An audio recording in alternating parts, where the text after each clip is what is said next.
down the fog-shrouded stretches of Highway 101 in Oregon, where the Pacific crashes against jagged cliffs and ancient forests harbor secrets best left undisturbed, stand motels whose vacancy signs flicker like warnings in the night.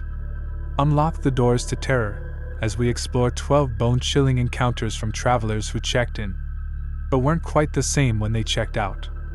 These are the creepy motel stories from Highway 101 that locals whisper about, but never to strangers passing through.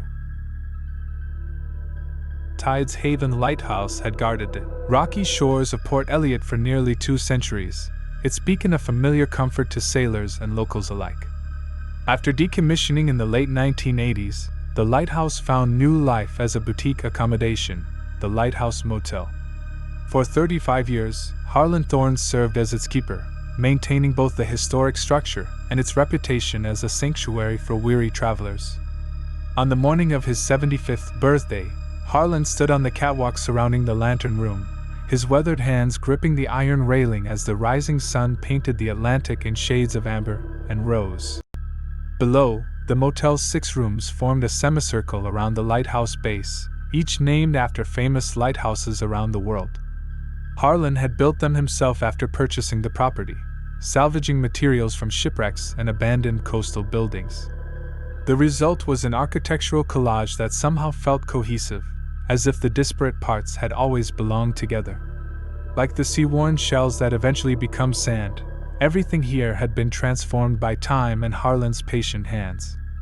"Last day," he whispered to the wind, his voice barely audible above the persistent rhythm of waves against rock. The for sale sign had gone up 3 months ago, and yesterday, he'd finally accepted an offer. The buyer, a hotel development company with properties along the eastern seaboard, had grand plans for expansion. Harlan's modest 6-room operation would soon become a 50-room resort with a spa and restaurant. Inside the lighthouse keeper's quarters where Harlan lived, photographs chronicled decades of life on this rocky promontory. Snapshots of guests who returned year after year hung alongside images of violent storms and serene sunsets. One wall featured what he called his survival gallery, photographs of 17 shipwrecks he'd witnessed from this vantage point. In 3 cases, he'd personally rescued survivors, rowing out in conditions that would have terrified more sensible men.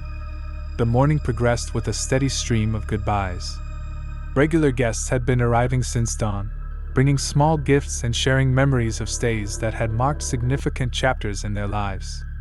Engagements, honeymoons, reconciliations, and even a few quiet divorces had unfolded in these rooms. Some cried openly while others maintained composure until reaching their cars, then broke down where they thought Harlan couldn't see. But from his height, he saw everything. What none of them knew was that Harlan's departure wasn't entirely voluntary. His doctor had given him 6 months after finding shadows on his lung scans, shadows that looked like storm clouds gathering on the horizon. The cancer had spread silently, much like how the salt air had gradually weakened the lighthouse's original iron framework over centuries, requiring constant vigilance and repair. By mid-afternoon, Harlan retreated to his quarters and retrieved the logbook he'd maintained since his first day. Unlike official lighthouse logs of old, this one contained not just weather observations and maintenance notes, but stories, hundreds of them. Tales of guests, confessions whispered to him over late-night brandies, mysteries of the sea he'd witnessed, and secrets of his own. As dusk approached, Harlan performed one final ritual. Though the lighthouse lamp had been inactive for decades, replaced by automated navigation beacons offshore, he had maintained a smaller ceremonial light that he illuminated each evening. Tonight, he climbed the spiral staircase slowly, each step a memory, each turn a year gone by. At the top, he lit the lamp manually, refusing to use the electric switch he'd installed in the 1990s. The flame caught, grew, and cast its glow across the water, smaller than the original beam but somehow more intimate, like a candle in a window rather than a spotlight. In the gathering darkness, he could see the twinkling lights of fishing vessels returning to harbor, some of them giving 3 short horn blasts in salute to the lighthouse and its keeper. What would happen to this place after tomorrow's handover remained uncertain. The developers had spoken of honoring heritage, while showing plans that retained only the lighthouse itself as a decorative centerpiece. The small, humble rooms that had sheltered so many stories would be demolished within weeks. But as Harlan watched the horizon where sea met sky, he remembered something his father once said: nothing truly disappears. It just changes form, like water turning to vapor, invisible but still present. The sound of tires on gravel broke his reverie. A car he didn't recognize pulled up to the office. Out stepped a young woman, her silhouette familiar in a way that made Harlan's heart quicken. As she approached the lighthouse, her features slowly revealed themselves in the lamp's gentle glow, and suddenly, the future seemed less like an ending and more like a page waiting to be turned. The young woman ascending the lighthouse stairs was Morgan Thorne, Harlan's granddaughter, whom he hadn't seen in 15 years. Their relationship had fractured after her mother's death, Harlan's daughter Sarah, when grief tore through the family like a hurricane. Morgan had blamed him for the estrangement between father and daughter that preceded Sarah's fatal accident. "You chose this lighthouse over your own family," she'd screamed at the funeral, words that had echoed in the empty chambers of Harlan's heart ever since. Now 28, Morgan retained her mother's eyes and the stubborn set of her jaw, but something in her bearing had changed. She moved with a cautious deliberation that reminded Harlan of himself. When she reached the top of the stairs, she paused, momentarily silhouetted against the darkening sky, then stepped into the lantern room. The silence stretched between them like a tightrope neither dared to walk. "I got your letter," she finally said, her voice lower and steadier than he remembered. The letter had been Harlan's final attempt at reconciliation, written when the diagnosis made time suddenly precious. He'd included the deed to the property, transferred to her name, along with a plea she clearly hadn't expected. "Before you decide what to do with it, spend one night here. Just one." Morgan glanced around the lantern room, at the massive lens that once focused the light into a beam visible for 26 nautical miles. Harlan had restored it meticulously, though it served no practical purpose now. "You're really selling it?" she asked, running her fingers along the brass fixtures that gleamed like new despite their age. The question carried weight beyond its simple words. "I accepted an offer yesterday," Harlan said, then added, "but the deed's in your name now. You can honor the sale or cancel it. Your choice." Confusion crossed her face. "Why would you? I'm not well," he interrupted, finding it easier to admit his illness than discuss their shared past. 6 months, maybe less. The news landed like a physical blow. Morgan gripped the railing, steadying herself. Whatever anger or resentment she'd carried up those stairs seemed to dissolve, replaced by something more complicated. "And you waited until now to reach out?" Harlan turned toward the lens, adjusting a piece that needed no adjustment, an old habit when conversations became difficult. "Pride's a difficult tide to swim against," he said. "Gets stronger as you age." Morgan moved to the windows, looking out at the motel rooms below. Lights glowed in 3 of them, the final guests who would depart in the morning. "Mom always said this place was your true love, that we could never compete." Harlan joined her at the window. "She wasn't wrong," he admitted. "But not in the way she thought." He pointed to a framed photograph on the wall, Sarah as a child, playing on the rocks below. "Everything I did here was because of you both. After your grandfather died at sea, leaving your grandmother to raise your mother alone, I promised myself my family would never be at the mercy of the ocean. This place was security, income, a legacy." A sharp laugh escaped Morgan. "Some legacy. You're selling it to developers who'll bulldoze everything except the lighthouse itself. Unless you decide differently," Harlan responded, his voice steady. "The room keys are in the office. You could stay tonight, like I asked in my letter. Or you can sign the sale papers I left on the desk and be done with it." For a moment, it seemed Morgan might choose the latter. She turned toward the stairs, then hesitated.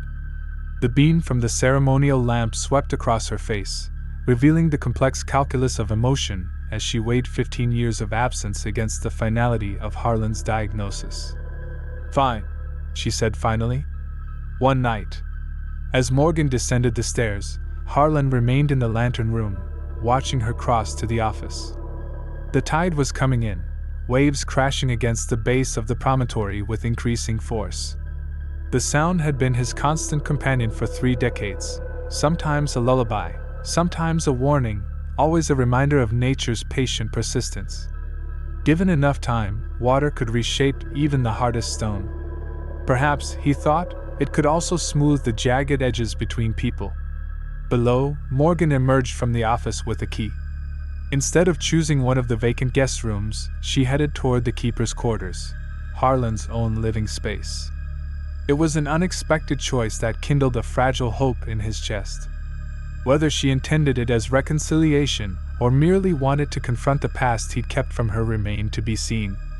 But for the first time in years, the future held something other than solitary inevitability. As darkness claimed the coast completely, Harlan made one final adjustment to the lamp, then began his own descent. Tomorrow would bring the developers, the papers, the decisions that could not be undone. But tonight the lighthouse continued its vigil, its lights sweeping across the waters, not as bright as in its heyday, perhaps, but persistent. Like memories, like regrets, like the possibility of redemption that waited below. Morgan spent that night exploring the keeper's quarters while Harlan slept in one of the motel rooms. She examined the photographs, the logbooks, the collections of beach glass and driftwood that documented decades of devotion to this lonely promontory. In his desk drawer, she discovered a manuscript, hundreds of pages of stories Harlan had written about the lighthouse, the guests, and most surprisingly, about her mother. It was a history she'd never known, one that contradicted the narrative she'd constructed about her grandfather's abandonment of their family. Dawn found her on the rocks below the lighthouse, watching the tide recede as the sun painted the eastern horizon. The developer's black SUV appeared on the coastal road just after 7, winding toward the property with the mechanical inevitability of progress. Morgan stood, brushing sand from her jeans, and climbed the path to meet them. Harlan emerged from his room at the same moment, their eyes meeting across the gravel parking area. No words passed between them, but something shifted in that glance, an understanding, perhaps, or at least the suspension of misunderstanding. Morgan turned to face the approaching vehicle, her posture straightening as she assumed the mantle of the property's legal owner. Behind her, the lighthouse stood sentinel, its shadow stretching toward the ocean as it had for nearly 2 centuries, through storm and calm, through war and peace, through endings and beginnings. The developers parked and emerged with portfolios and digital presentations ready, their practiced smiles faltering slightly at the unexpected presence of a young woman rather than the elderly keeper they negotiated with. "Miss Thorne?" the lead developer asked, recognition dawning as he noted the family resemblance. "We weren't aware you would be joining us. We have the final paperwork right here for your grandfather to sign. There's been a change of plan," Morgan replied, her voice carrying the same quiet authority that had made Harlan an effective lighthouse keeper all these years. "The property is no longer for sale." Harlan's sharp intake of breath was audible in the morning stillness. The developers exchanged glances, confusion giving way to calculation as they assessed this unexpected obstacle. "Perhaps we could discuss this further. Our offer is quite generous, and if your concern is the historical significance, my concern," Morgan interrupted, "is continuing a family tradition. The Lighthouse Motel will remain exactly as it is, under new management." She glanced at her grandfather, whose weathered face had transformed with a mixture of disbelief and cautious joy. "With some consultation from the previous keeper, of course." The negotiations that followed were brief and conclusive. As the developer's SUV disappeared back down the coastal road, Morgan and Harlan stood side by side, watching the morning light play across the water. The 6 modest rooms needed upgrades, the keeper's quarters required modernization, and the lighthouse itself would always demand constant maintenance against the relentless erosion of salt and time. It would be work, endless work, but there was healing in such labor, in the continuation of something worthwhile. "You don't have to do this," Harlan said finally. "Your life is elsewhere. I never meant for you to feel obligated." Morgan shook her head. "I read your stories last night. About Mom, About this place, about all the people who found shelter here when they needed it most. She turned to face him fully. You built something that matters, something worth preserving. And I'd like to know it better while I still have the chance to learn from you. Above them, the lighthouse stood against the morning sky, its white tower gleaming in the sunlight. For nearly 200 years, it had served as a warning and a welcome, marking dangerous shores but also safe harbor. Now it would continue its vigil under new eyes, extending a family legacy either of them had expected to resume. Harlan didn't know how many more sunrises he would witness from this promontory. The shadows in his lungs were spreading, stealing his breath a little more each day. But as he looked at Morgan, at her determined expression so like his own, he understood that endings and beginnings were often the same thing viewed from different perspectives. Like the lighthouse beam itself, sweeping away darkness only for it to return, then sweeping it away again in endless cycle. The last keeper of the Lighthouse Motel placed a hand on his granddaughter's shoulder. Together they watched a fishing boat navigate the channel, guided by modern GPS rather than the lighthouse beam, yet still acknowledging this ancient sentinel with 3 short blasts of its horn, a salute to what remains when all else changes, to the constancy of light against darkness, to the keeping of what matters. The morning fog wound around the Tidal inn, like a phantom's embrace, caressing its weathered clapboard siding and salt-crusted windows with ghostly fingers. Perched on the craggy Maine coastline, the Victorian structure had withstood a century of Atlantic storms, its foundation as stubborn as the rocks beneath it. Once grand and welcoming, it now stood in quiet neglect, a faded postcard from a bygone era. The Vacancy sign swung from a rusted chain, its dull creak a lonely melody that mingled with the distant rhythm of waves breaking against the shore. Eleanor Walsh clutched her suitcase tightly as the taxi disappeared down the narrow road, its taillights swallowed by the dense fog. At 42, she wore her life's disappointments in the tight lines around her eyes and the streaks of premature gray in her dark hair. The widow's peak of her hairline seemed appropriate now, 5 years since Michael's fishing boat never returned from the sea. Boston had become a tomb of memories, every street corner and coffee shop haunted by his absence. When she spotted the classified ad for an innkeeper position at the remote coastal property, something pulled at her like an underwater current. The air tasted of brine and secrets as Eleanor approached the broad wooden porch. Each step on the salt-worn boards sent hollow echoes beneath her feet, as if the inn itself was breathing. The key the realtor had mailed felt unnaturally cold in her palm despite the warm June morning. The brass lock protested with a grinding resistance before finally surrendering with a click that seemed to reverberate through the entire structure. "Hello?" Her voice disappeared into the silence of the foyer. Dust particles danced in the shafts of light that managed to penetrate the grime-coated windows. The realtor had mentioned that the previous innkeeper, an elderly man named Walter Thorne, had left abruptly 3 months prior. The interior appeared frozen in time, guest ledgers still open, half-empty coffee cups fossilized with mold, a weather-beaten jacket hanging on the coat rack as if its owner had simply stepped out for a moment and would return momentarily. But what made Eleanor's skin prickle was the unnatural orderliness beneath the dust. Beds made with hospital corners, bathrooms scrubbed clean, not a single personal belonging left behind. The grand staircase led to 12 guest rooms, each numbered with tarnished brass plates. Room 8 caught her attention immediately, its door slightly ajar while all others remained firmly shut. Pushing it open revealed a space untouched by the meticulous cleaning evident elsewhere. The bed was unmade, drawers pulled open, and a suitcase lay appended on the floor, its contents scattered like evidence at a crime scene. On the nightstand sat a journal bound in cracked leather, its pages ruffled by the draft from the open window facing the churning sea below.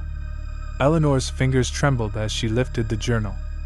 The handwriting inside was cramped and urgent, the entries dating back 6 months. They began as mundane observations from a guest named Marianne Colby, complaints about the squeaky floors, praise for Walter's clam chowder, notes about tidal patterns. But the entries grew increasingly disturbed over time. April 12th. The tapping on my window isn't branches. There aren't any trees on this side of the inn. April 20th. Walter says the sounds I hear at night are just the building settling. But buildings don't whisper names. The final entry chilled Eleanor to her marrow.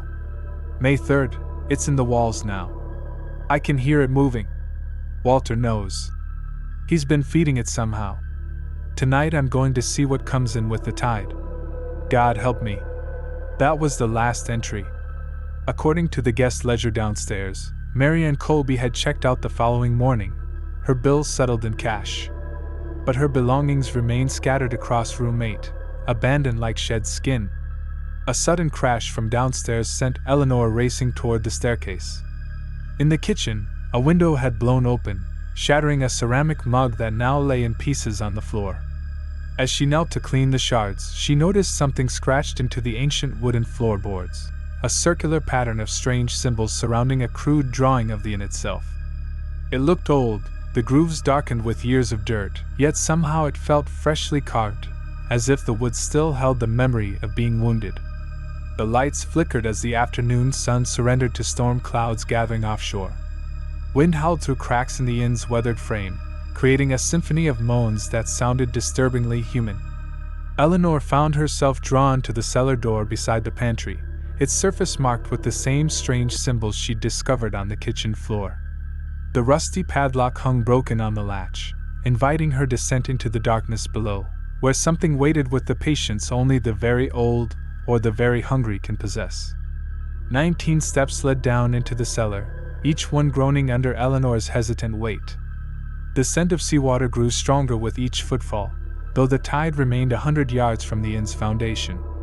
Her flashlight beam cut through the darkness, illuminating stone walls slick with moisture and something that looked unsettlingly like handprints dragging downward. The cellar floor was not dirt or concrete as she expected, but smooth stone carved with more of the circular symbols, radiating out from a central point like a web. In the center of this elaborate carving stood a well, round, ancient, and sealed with a stone cap that bore inscriptions in a language Eleanor couldn't recognize. The stone was cracked, a fissure running from edge to center like a fault line in the earth's crust.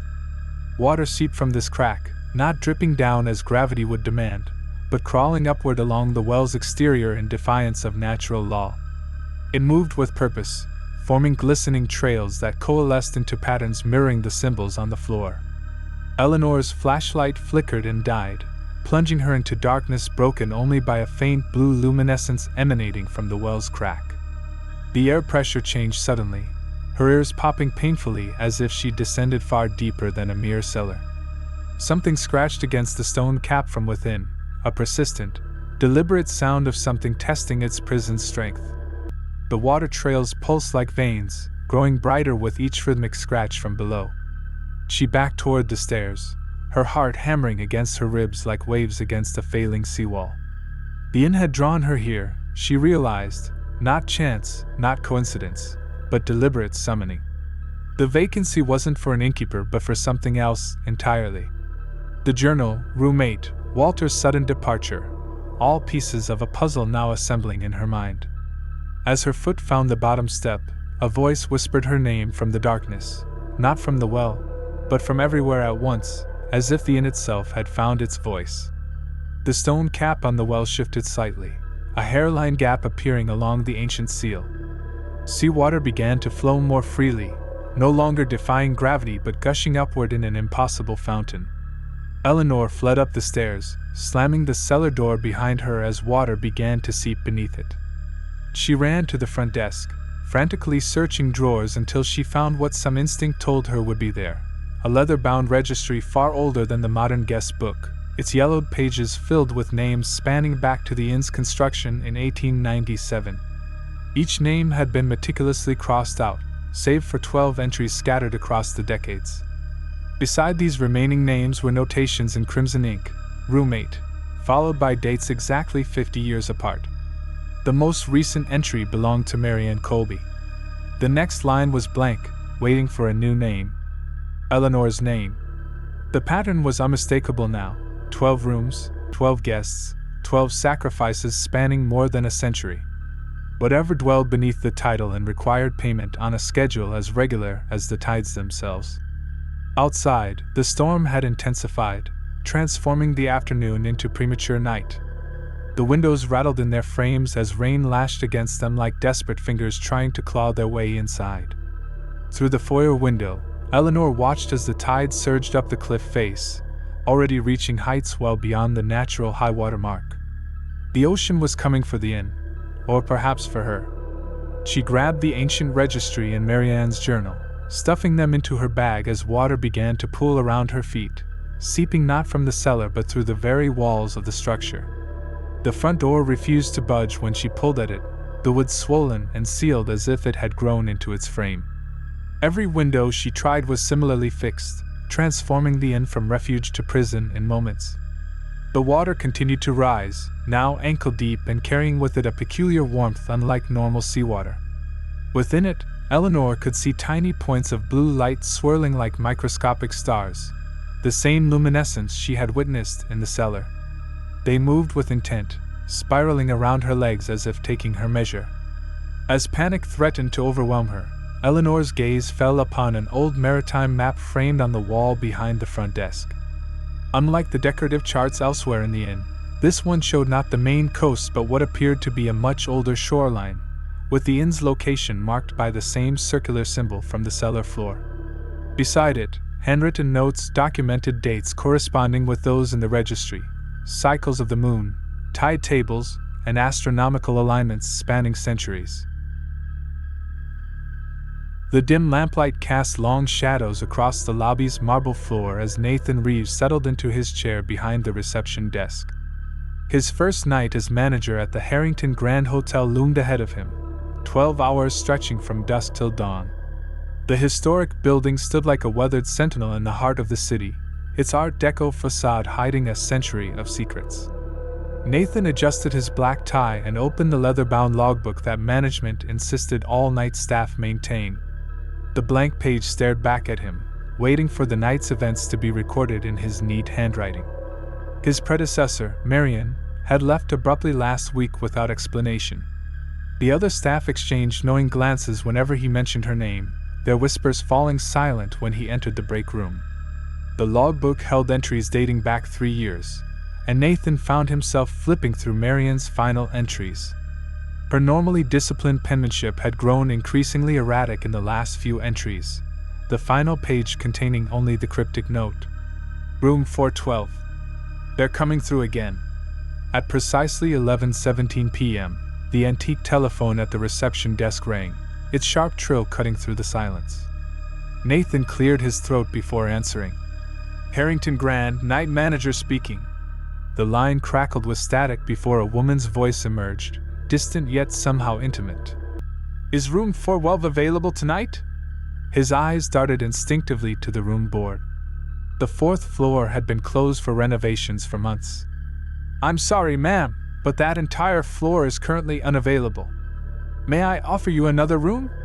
The line went dead. Nathan made his first entry in the logbook, documenting the strange call. As he wrote, the chandelier above flickered briefly, sending momentary patterns of light and shadow dancing across the walls. The night settled into quiet routine. He processed the late check-ins, arranged for a taxi for a guest, delivered extra towels to room 217. Nothing unusual until 1:34 a.m., when the elevator chimed unexpectedly. Nathan looked up to see the brass indicator needle pointing to the 4th floor before sliding back down to lobby level. When the doors opened, the elevator was empty. Maintenance issues weren't technically his responsibility, but Nathan decided to investigate. He took the service stairs to the 4th floor, the key card in his pocket granting access to the renovation zone. The hallway was stripped down to bare walls, plastic sheeting covering doorways, the smell of plaster dust hanging in the air like morning fog. Room 412 was at the far end, cordoned off with caution tape. Unlike the other rooms with their removed doors and gutted interiors, this one remained intact, its ornate wooden door firmly closed. His fingers hovered over the door handle when a sound from inside, soft and rhythmic like breathing, made him freeze. Nathan pressed his ear against the wood. The breathing transformed into whispers, multiple voices speaking in unison in a language he couldn't identify. Something scraped against the other side of the door, as if furniture was being moved. or as if something was trying to get out. Nathan backed away, heart hammering against his ribs. He rushed downstairs, his footsteps echoing in the empty stairwell. Back at the reception desk, he frantically flipped through Marian's entries, searching for patterns. Every third night, she noted disturbances on the fourth floor. Unexplained noises. Moved objects. Glimpses of figures in the security monitors. And always, room 412 was at the center of it. The hotel's night security guard, Elijah, was making his rounds when Nathan stopped him. "Has anyone ever told you about room 412? Elijah's weathered face tightened, eyes darting nervously around the empty lobby. "We don't talk about that room," he whispered, leaning closer. "Not since what happened in '87. The older man hesitated before continuing. 3 guests went missing that night. The room was the last place they were seen. The hotel covered it up, called it an accident when they found the bodies in the old service shaft. But I saw the coroner's photos, those weren't accidents." As Elijah walked away, the lights in the lobby dimmed momentarily, as if the building itself was acknowledging the truth of his words. Nathan turned back to the logbook, its pages suddenly feeling like a thin barrier between the world he knew and something else entirely. A boundary being tested, night after night, by whatever waited behind the door of room 412. The next few hours passed in tense silence. Nathan made his rounds, checked in late arrivals, all while feeling as if he was being observed.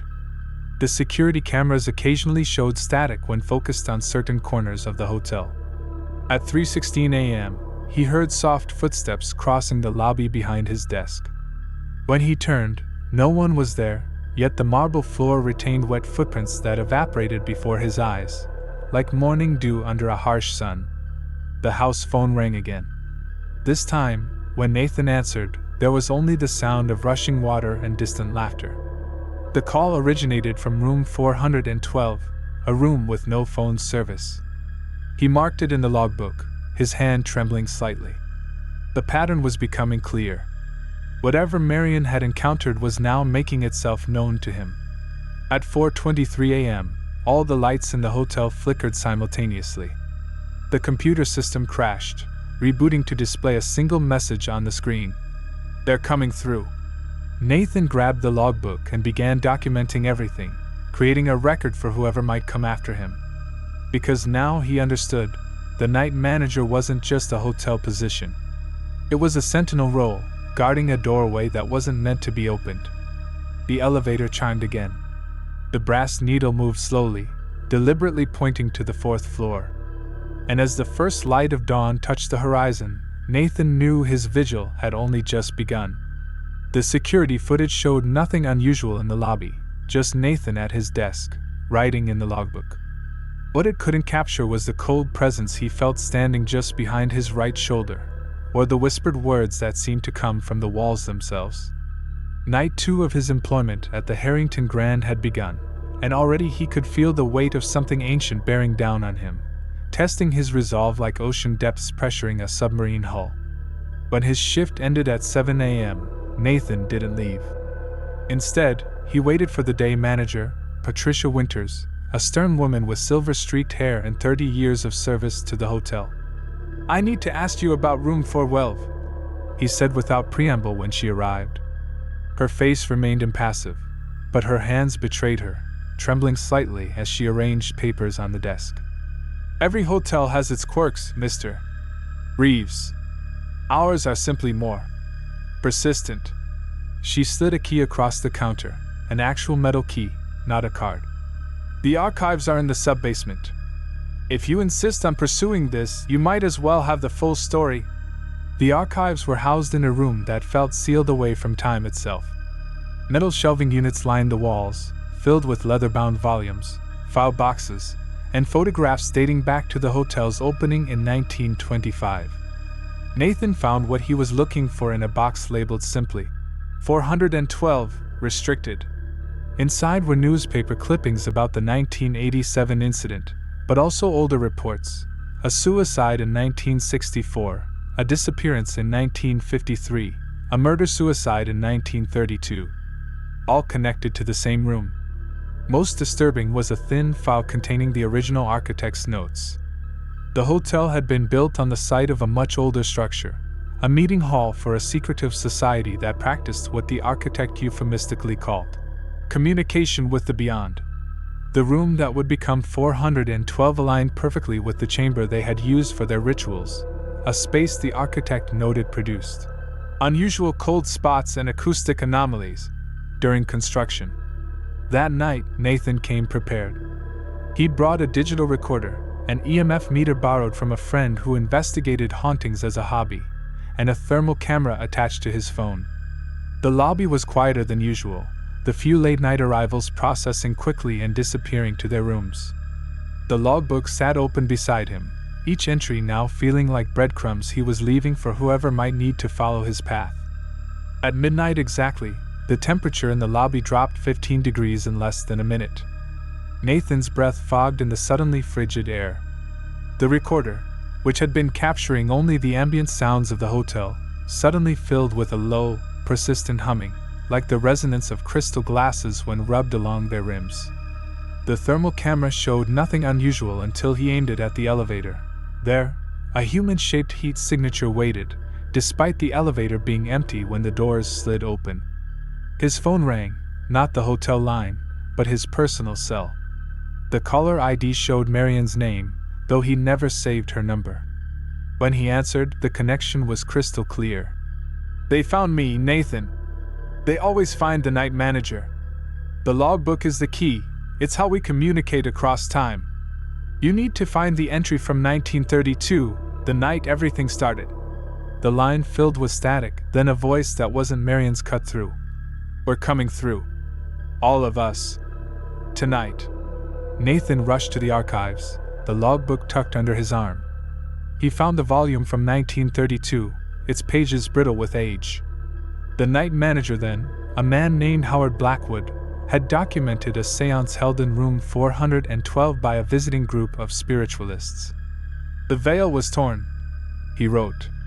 "Not just thinned as they intended, but torn completely. What came through wasn't what they expected. It consumed them, took their forms, their memories. I've sealed the room as best I could, but the tear remains. They will try again." Subsequent entries, spanning decades and written by different hands, told of the same struggle. Night managers who had discovered what lurked behind room 412's door, the entities that tried to push through, wearing the faces of those they had taken. The logbook wasn't just a record, it was a warning system, a way for each guardian to prepare the next. And now, 90 years after the veil was first torn, something had weakened the seal. Nathan returned to the lobby to find Elijah waiting, his normally stoic face tense with worry. "It's happening again, isn't it?" the guard asked quietly. "I can feel it. The whole building can." Nathan nodded, showing him the entries. "We need to reseal the room. Tonight. Before they come through completely." Elijah's eyes widened. "You don't understand. They're already here. Have been for days. Why do you think Marian really left?" He pointed to the security monitor showing the empty fourth-floor hallway. "Look again. Really look." When Nathan focused on the screen, the image seemed to shift, as if two realities were overlapping.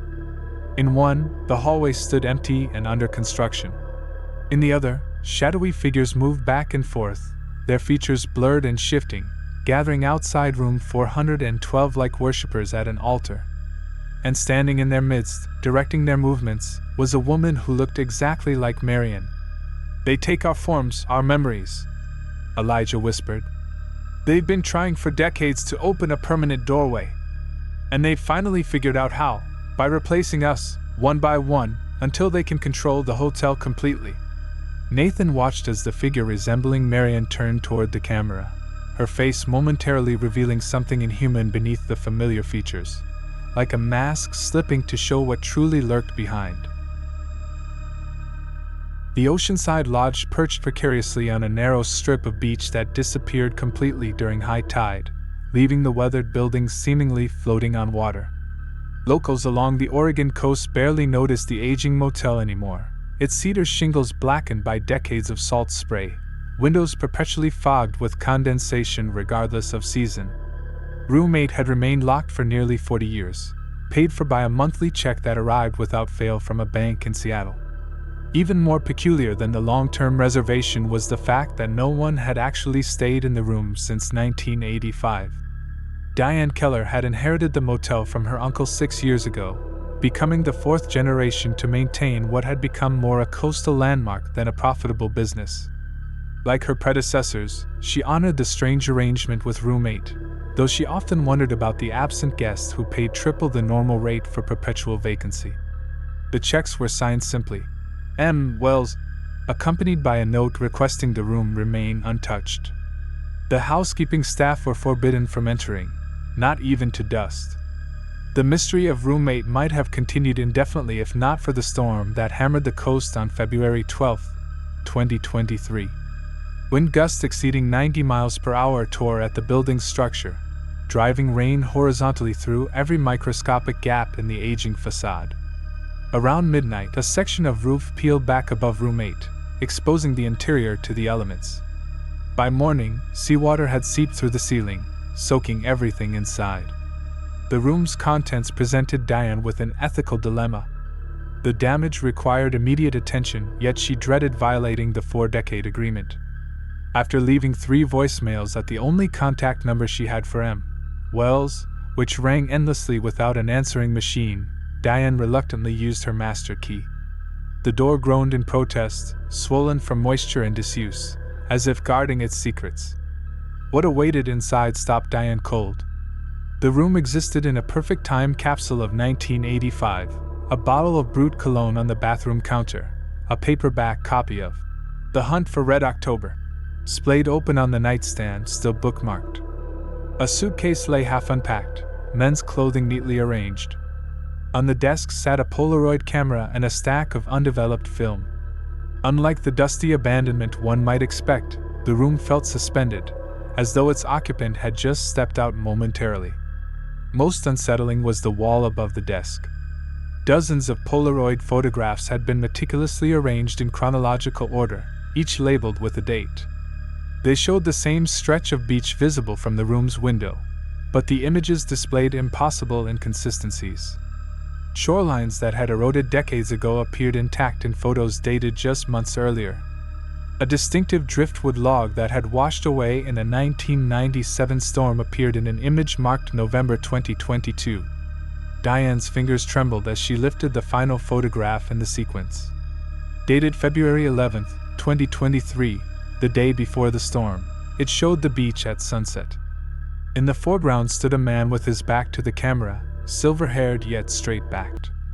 But what made her blood run cold was the timestamp burned into the corner, 5:43 p.m. Diane had been at the front desk yesterday at that exact time, and no one had entered or left Roommate. She backed out of the room, locking the door behind her. Within minutes, she was searching online for any information about M. Wells. The digital trail began and ended with a missing person report from March 1985. Marine biologist Dr. Maxwell Wells had vanished during a research expedition off the Oregon coast. His body was never recovered.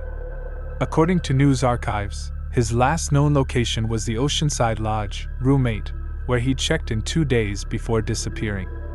The check that arrived the following month came with specific instructions: maintain the room indefinitely, touch nothing inside. For almost 40 years, the motel's owners had complied without question. Now, examining the damaged ceiling as rain continued to fall, Diane realized she had no choice but to break that promise. She needed professional help to understand what the room contained, and what it might reveal about the man who both vanished and somehow never left. Diane called the number again, listening to the endless ringing. Just as she was about to hang up, the line clicked. No voice answered, but the unmistakable sound of waves crashing against rocks filled her ear. In the background, barely audible, came a mechanical whirring, like the sound of a Polaroid camera ejecting a freshly captured image. The coastal storm that had exposed Roommate's secrets intensified overnight, waves now crashing against the foundation of the Oceanside Lodge with frightening force. By morning, Diane had decided to document everything before attempting repairs. She returned with her smartphone, methodically photographing the room's contents, paying particular attention to the wall of Polaroids.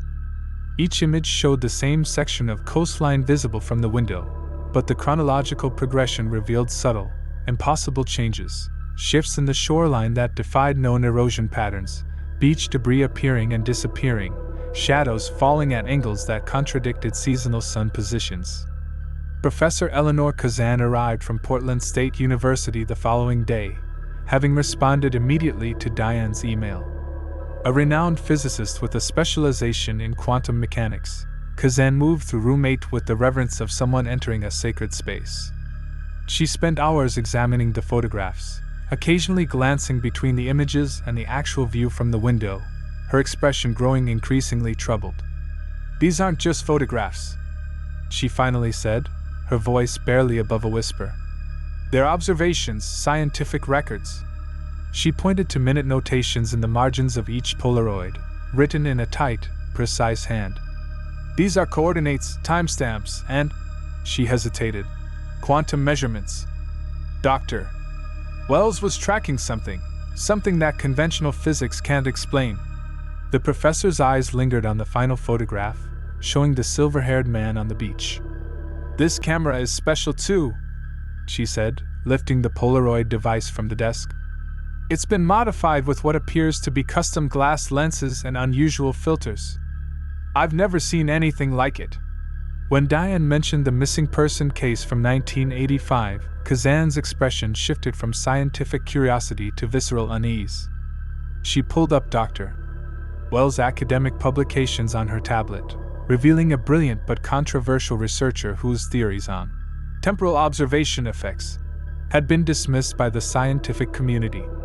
His final paper, published just weeks before his disappearance, proposed that certain locations along Earth's coastlines experienced temporal thinning, areas where, under specific conditions, the rigid progression of time became malleable. He believed that the act of observation itself could affect temporal stability, Kazan explained, scanning through the dense academic text. That consistent, measured observation from a fixed point could create a kind of anchoring effect. That night, as another storm approached, Diane and Professor Kazan reviewed security footage from the motel's recently installed cameras. At precisely 5:43 p.m. on February 11th, matching the timestamp on the final Polaroid, the footage showed a brief but unmistakable glitch, 3 seconds of static, then normal operations resumed. No one had entered or exited room 8. "The payments," Diane said suddenly. "They've never stopped." She retrieved the most recent envelope from her office safe, postmarked just 2 weeks earlier. Inside was not only the usual check but a handwritten note. "Maintenance may be required soon. Observation must continue." The professor's scientific skepticism battled visibly with the evidence before her. If Wells somehow discovered a way to move between different temporal states, using this location as an anchor point. She didn't finish the thought, the implications too vast. A search through the room's desk drawer revealed a journal filled with increasingly frantic entries. The final pages described Wells' discovery that his observation point, room 8, was creating a stable loop, allowing him to step between different timelines of the same location. But each transition was narrowing his return window. "I fear I may soon be unable to return to my original timeline," the final entry read. "But I must continue. What I've seen on the other side changes everything we understand about reality." While examining the journal's codes and equations, they discovered a calendar with dates circled in red, each corresponding to severe coastal storms. The next circled date was tomorrow. More disturbing was the realization that the handwriting in the later journal entries, though recognizably Wells', had subtly changed, aged, like the hand of an older man. As midnight approached, both women jumped at a sudden sound, the mechanical whir of the Polaroid camera activating on its own, though no one had touched it. The camera ejected a blank white square that slowly, impossibly, began developing before their eyes. An image formed, the beach outside, photographed from the exact angle of room 8's window, but showing massive devastation. The shoreline had receded dramatically, the beach completely gone, waves battering directly against the cliffs. In the corner, tomorrow's date. Diane stared at the impossible photograph. "He's not just observing the past," she whispered. "He's seeing the future."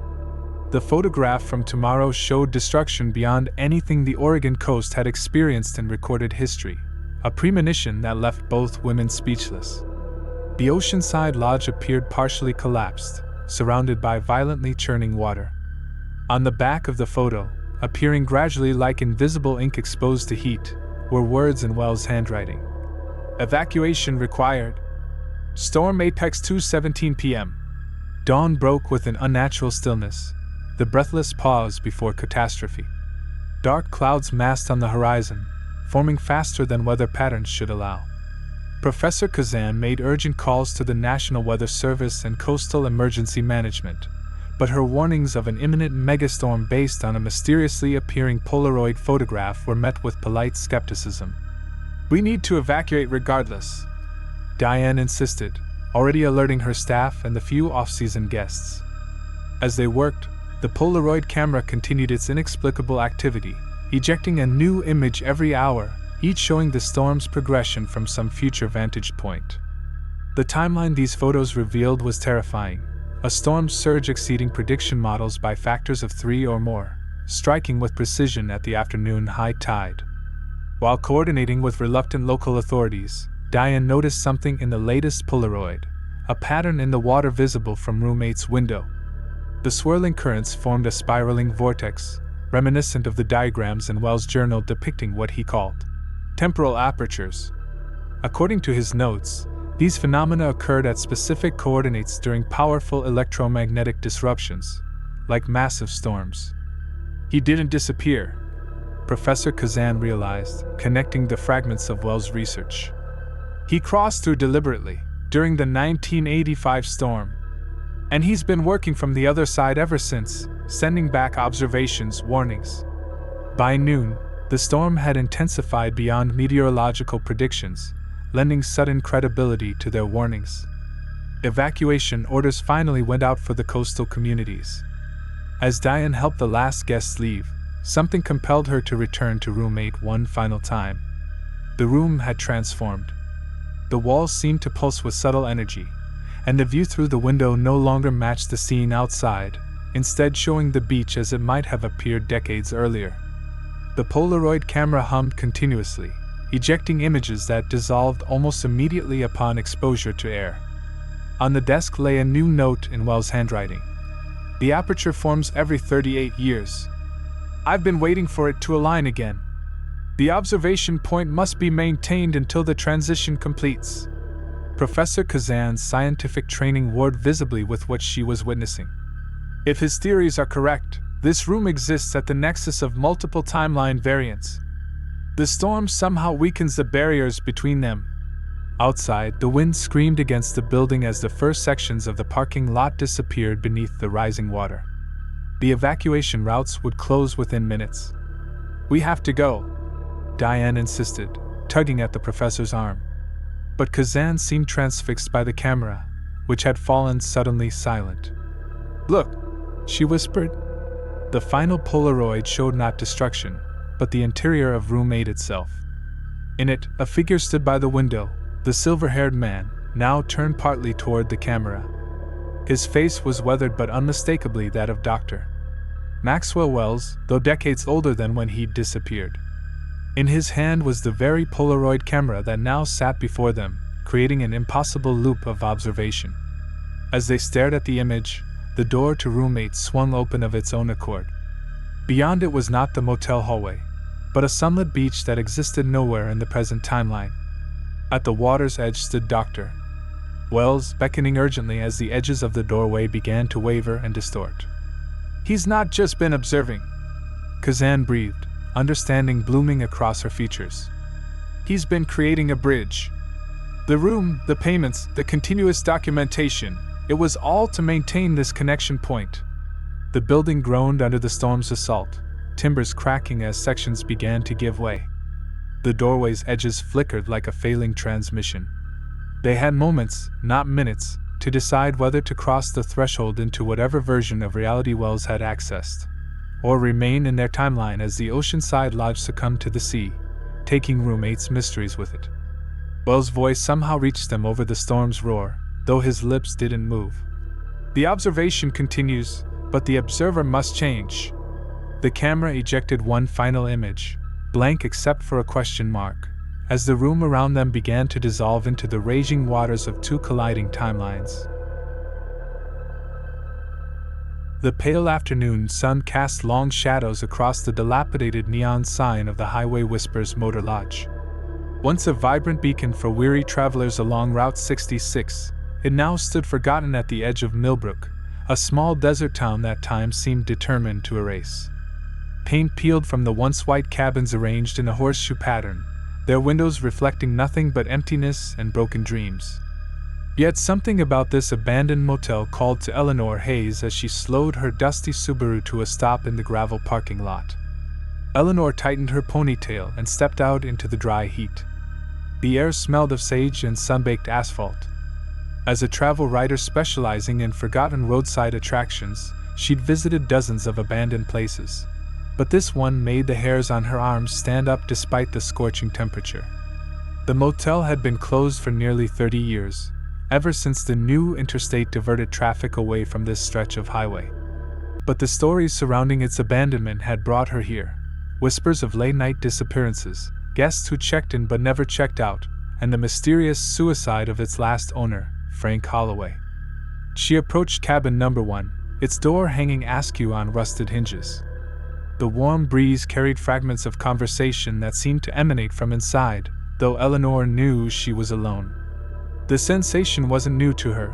These old places often played tricks on the mind, the walls somehow absorbing decades of human interaction only to release them in fragments when disturbed. She pressed record on her digital recorder and pushed the door open with her foot, wincing at the loud creak that shattered the desert's silence. The interior was frozen in time, dusty floral bedspread still in place, a vintage television with rabbit ears, and a rotary phone on the nightstand. Eleanor moved slowly, documenting everything with her camera. Something about the perfect preservation felt staged, as if the room had been waiting all these years for someone to return. Her flashlight beam caught something scratched into the bathroom mirror. "They never sleep."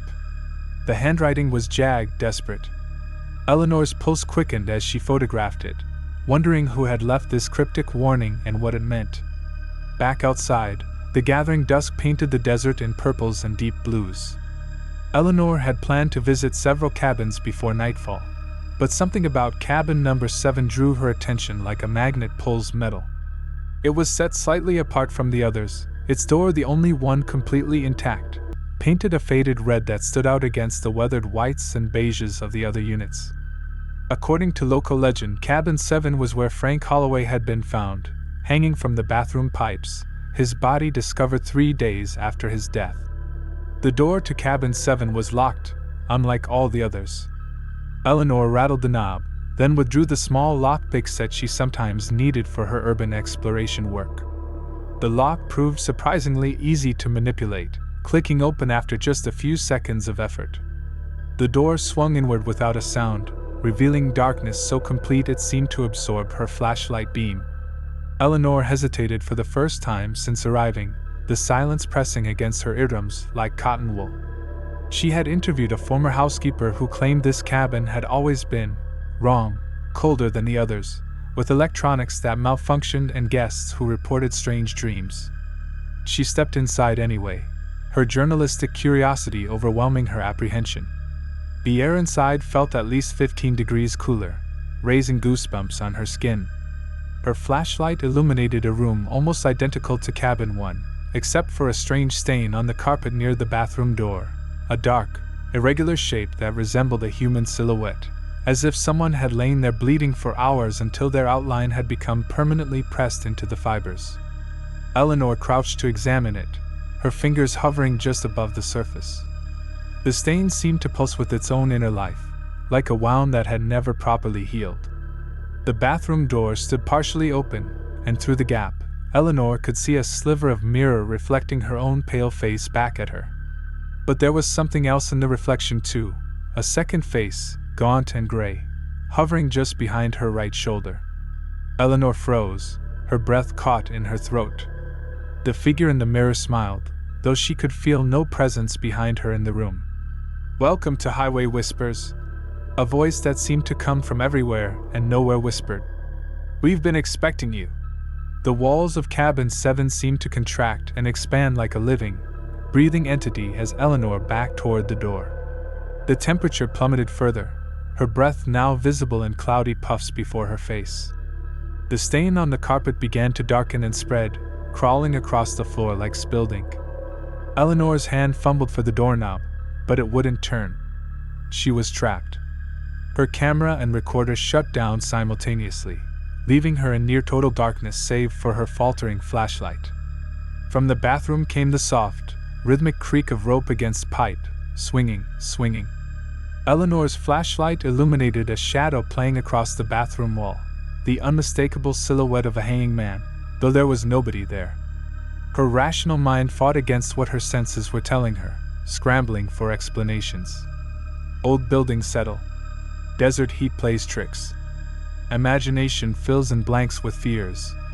But none of these platitudes could explain why the room now felt crowded with invisible presences, or why she could hear rapid breathing that wasn't her own. The lock clicked. The door swung open of its own accord.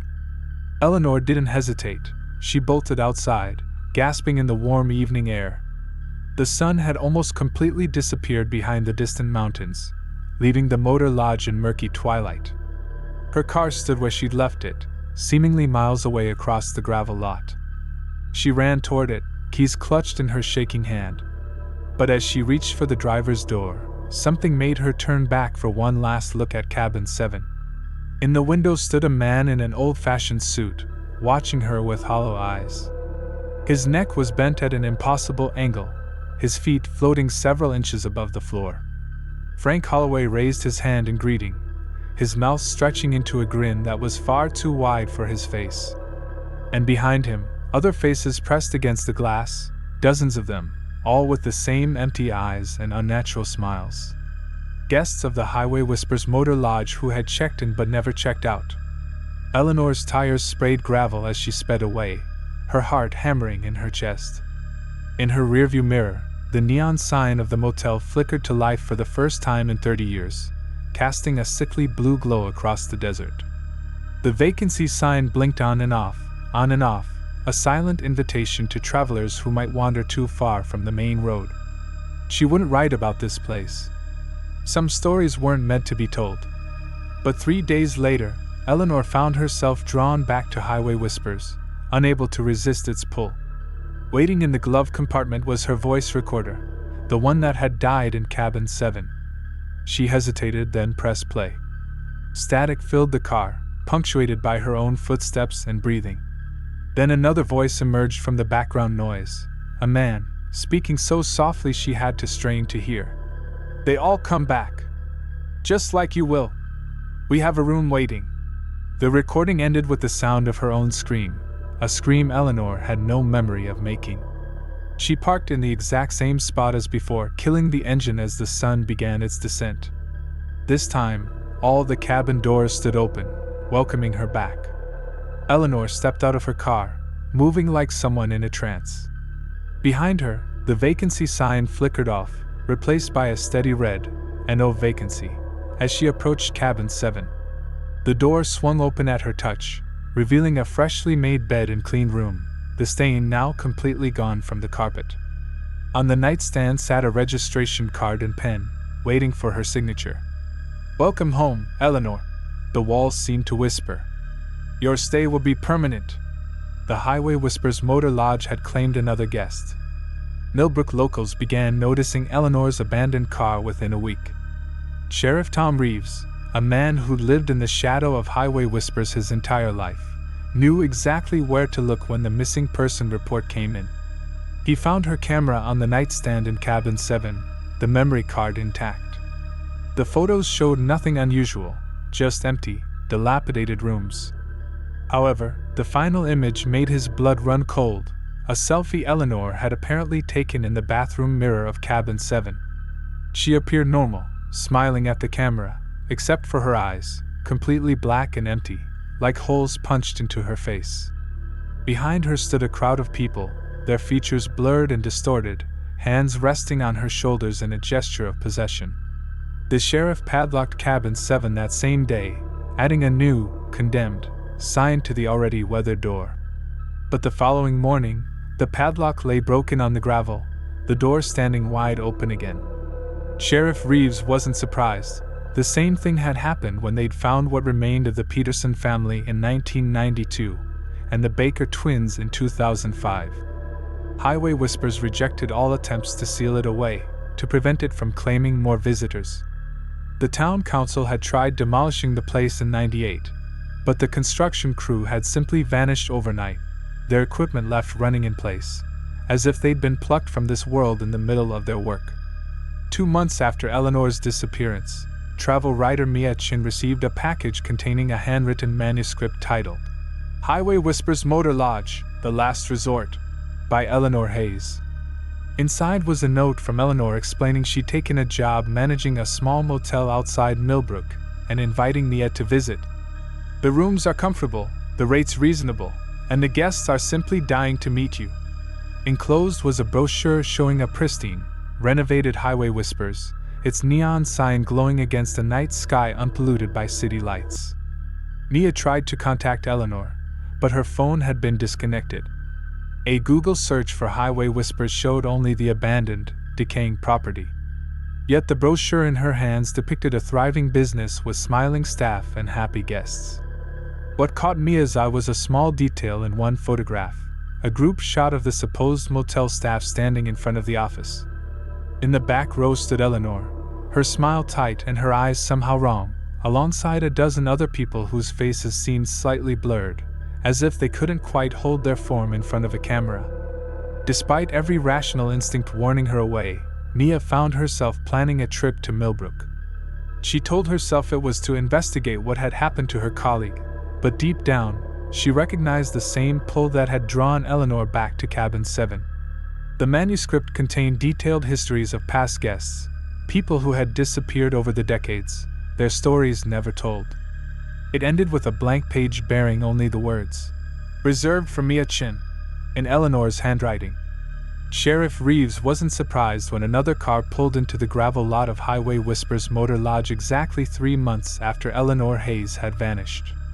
He'd been patrolling past the abandoned motel more frequently, knowing its hunger would soon need to be satisfied again. He watched from his cruiser as a young Asian woman approached Cabin 7 with a notebook in hand. He should intervene, warn her away, but experience had taught him it would make no difference. Highway Whispers had already chosen her. She was merely fulfilling her appointment. Instead, he drove back to town and added a new name to his private file, Mia Chin, the latest guest to check into Highway Whispers Motor Lodge. Her car would remain in the parking lot for a week before being reported. Her phone and belongings would be found in Cabin 7. And soon, another unsuspecting visitor would receive a package containing a manuscript and an invitation. The cycle would continue as it always had. Some places aren't just haunted, they hunger. Highway Whispers fed on stories, collecting them like precious gems, adding each new tale to its growing hoard. And with each new guest, its power grew. The motel had been consuming travelers since the day it opened in 1952, its appetite insatiable. Those who disappeared became part of its structure, their spirits trapped in a purgatory of endless check-ins and turn-down service, their stories waiting to be discovered by the next curious writer or urban explorer who couldn't resist the allure of empty rooms and untold secrets. Cabin 7 remained the heart of its power, the place where its first victim, original owner Frank Holloway, had sacrificed himself to whatever entity had promised him eternal success for his failing business. What emerged from that bargain was neither fully motel nor fully human, but something in between, a place that existed simultaneously as ruin and resort, depending on what its visitors needed to see. And always, it whispered promises of stories too compelling to ignore, drawing in those who made their living from tales of the strange and unexplained.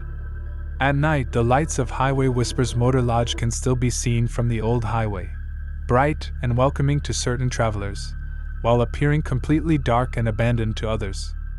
Those who see the lights and feel the pull understand on some level what awaits them, yet come anyway, drawn by a curiosity stronger than self-preservation. The guest book fills with new names while the parking lot accumulates new vehicles, modern offerings to an ancient hunger disguised as roadside accommodation.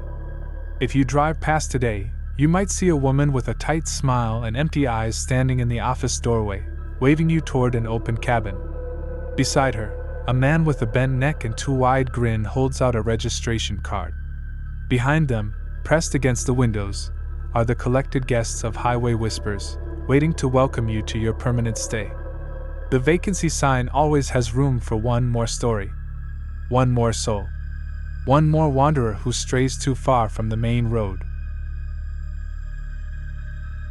The myth began as whispers among truckers, a story told at dimly lit diners along Interstate 40. It spread through CB radios and rest stop conversations, tales of a motel that appeared only to the lost, the desperate, or those driving through the night with heavy eyelids. They called it the Missing Mile Marker Motel, a place that existed between exits, between towns, between reality and something else entirely.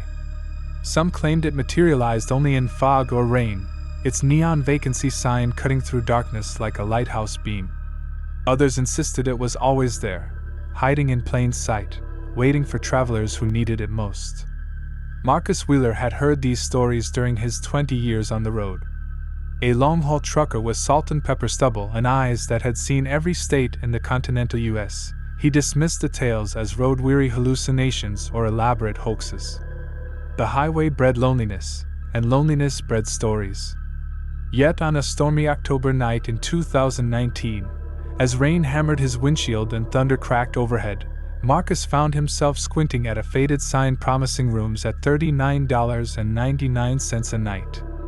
The motel sat nestled against scraggly pines, its weathered facade appearing solid and unremarkable, except for one detail. Marcus couldn't remember passing mile marker 117, and his GPS showed nothing but empty land where he now idled. The parking lot housed 3 vehicles, a mud-splattered pickup truck, a vintage Buick with Arizona plates, and a motorcycle covered with a tarp that fluttered in the wind like a restless ghost. Marcus pulled his rig alongside them, killing the engine as exhaustion crept through his body. He'd been driving 14 hours straight, pushing against Department of Transportation regulations after delays in Albuquerque. The motel, unexpected as it was, felt like salvation. He grabbed his overnight bag, locked his truck, and trudged toward the office, where warm light spilled onto wet asphalt. Behind the front desk sat a woman with silvery hair piled into a loose bun.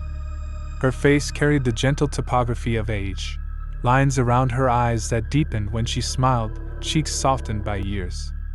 "Rough night to be driving," she said, sliding a registration card across the laminate countertop. Her name tag read, Evelyn. No last name. Just Evelyn, as if she needed nothing more to exist in this place. Marcus filled out the card, noticing the paper felt oddly textured, almost like cloth. When he handed over his credit card, Evelyn shook her head. "Cash only. Old-fashioned that way." The room smelled of cedar and something indefinable, a scent that triggered childhood memories Marcus couldn't quite place. The furnishings looked straight out of the 1970s, gold-flecked wallpaper, a heavy television with rabbit ear antennas, a rotary phone on the nightstand. Yet everything gleamed with impossible cleanliness, as if time had been suspended here. Marcus showered, changed, and fell into bed, where sleep claimed him instantly. He dreamed of endless highways that twisted like ribbons into the sky, of exit signs displaying destinations that didn't exist, of his truck driving itself while he sat helpless in the passenger seat. Morning arrived with golden light filtering through thin curtains. Marcus woke feeling more rested than he had in years. The storm had passed, leaving behind a crystalline sky and air that tasted clean, purified. He dressed quickly, eager to make up lost time, but paused at his door. Something felt different. The parking lot now held only his truck.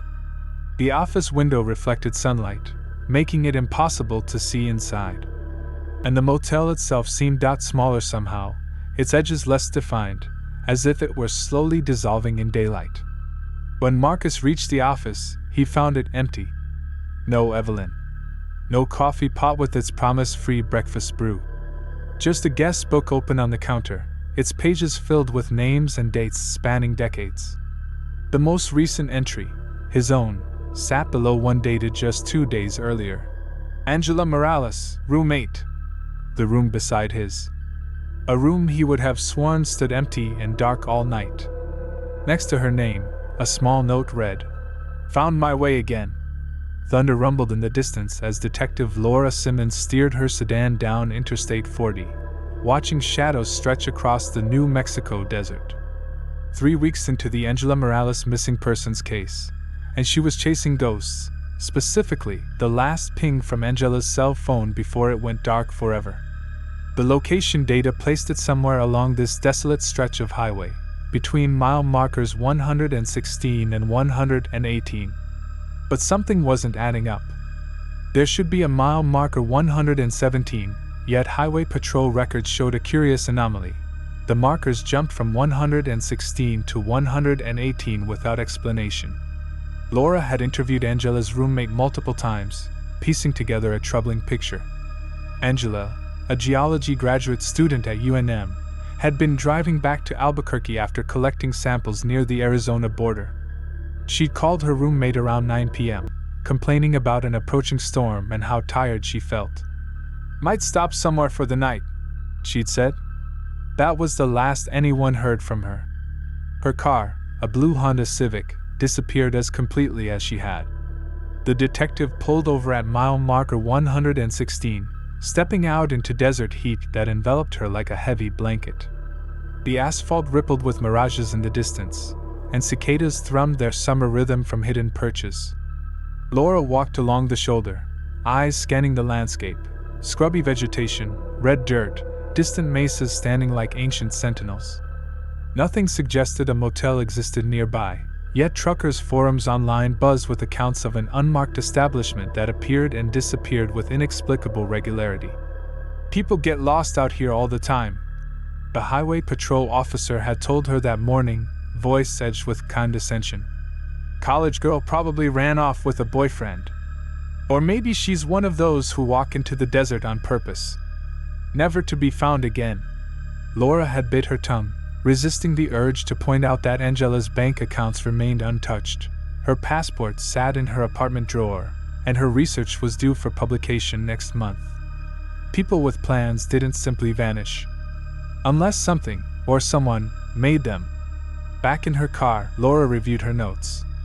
6 missing persons cases in the past decade, all within the same 50-mile stretch. All travelers, all alone. The locals called this section of highway the vanishing point, though no official records acknowledged the nickname. Laura had built her career on seeing patterns others missed. Now she sensed one forming before her, elusive as a mirage but equally persistent. She pulled back onto the interstate, watching dark clouds gather on the horizon. The forecast had predicted clear skies, but out here, weather changed with mercurial swiftness. The first fat raindrops hit her windshield as she approached where mile marker 117 should have been. The rain intensified with unnatural suddenness, forcing her to slow almost to a crawl. Through sheets of water, Laura glimpsed something she hadn't seen before, a narrow dirt road veering from the highway, nearly invisible unless you were looking for it. Acting on instinct, she turned onto it, tires slipping in fresh mud. The track wound through juniper trees for perhaps a quarter mile before opening to a clearing where a building stood, low slum, weather-beaten, with a flickering neon sign that read Motel, and below it, Vacancy. The parking lot held a single vehicle, a blue Honda Civic with New Mexico plates. Laura reached for her service weapon, heart hammering against her ribs.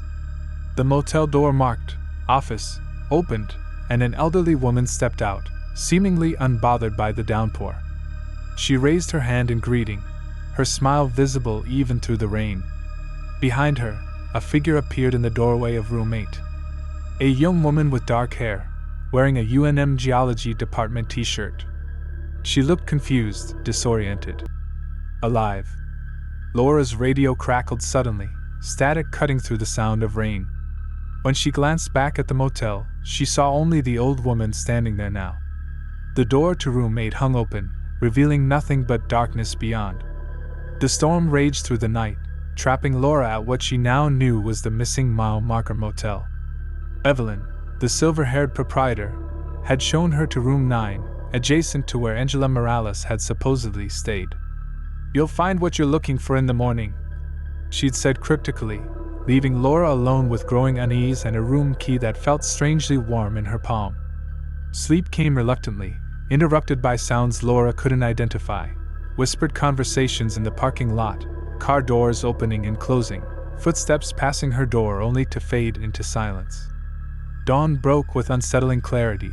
The storm vanished as if it had never been. Laura emerged from her room to find the motel transformed. Where last night stood a rundown establishment with 6 rooms, now stretched a pristine structure with at least 20. Fresh paint gleamed on the walls, flowers bloomed in planters beneath windows, and the parking lot held not one but 17 vehicles, including Angela's Civic and what Laura recognized as cars belonging to other missing persons from her case files. Inside the office, Evelyn sat behind the desk as before, but something about her seemed different in daylight. Her edges slightly blurred, her movements too fluid. When she smiled, Laura glimpsed something ancient behind her eyes, something that didn't belong in a human face. "They're all here," Evelyn said before Laura could ask. "Everyone who's gotten lost on that stretch of highway. Some find their way out. Others," she gestured vaguely toward a door marked "Staff Only." The guest book lay open on the counter, pages fluttering without any breeze. Laura saw names she recognized: Angela Morales, Marcus Wheeler, and others from missing persons reports spanning decades.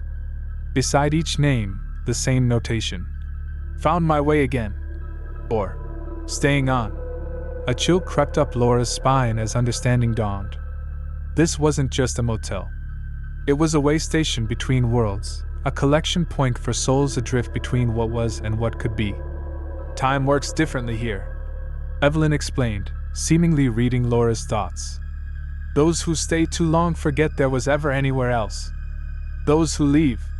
She trailed off, her gaze drifting to the windows where sunlight streamed in with unnatural brightness. "Well, they find their paths again, though not always the same paths they left." Outside, the blue Honda Civic started by itself, engine purring. Through its windshield, Laura could see Angela Morales behind the wheel, staring straight ahead with eyes that reflected nothing. The car began moving, driving slowly toward the dirt road that led back to the highway. 3 other vehicles followed, all containing missing persons Laura had been searching for. She moved to pursue them, but found her feet suddenly heavy, as if the floor itself resisted her movement. "You have a choice to make, Detective," Evelyn said, her voice now echoing strangely. "Everyone who comes here does. Stay and learn what lies beyond the missing mile marker, or return to your world with questions that will haunt you forever." Laura looked down to find the guest book open before her, a pen resting in the crease. Her name was already written on the next line, the ink still wet and glistening. The column beside it remained empty, awaiting her decision. "Found my way again," or "Staying on." Outside, the caravan of missing persons disappeared into the shimmering heat. The motel sign flickered once, then went dark despite the bright daylight. And somewhere in the distance, a mile marker that shouldn't exist continued its impossible vigil, guiding lost travelers to a threshold between worlds, a place where lives hung in the balance between moving forward and staying forever in a moment out of time. The stone facade of the Cecil Hotel stands as a silent sentinel on Los Angeles' main street, its weathered exterior masking a century of secrets within.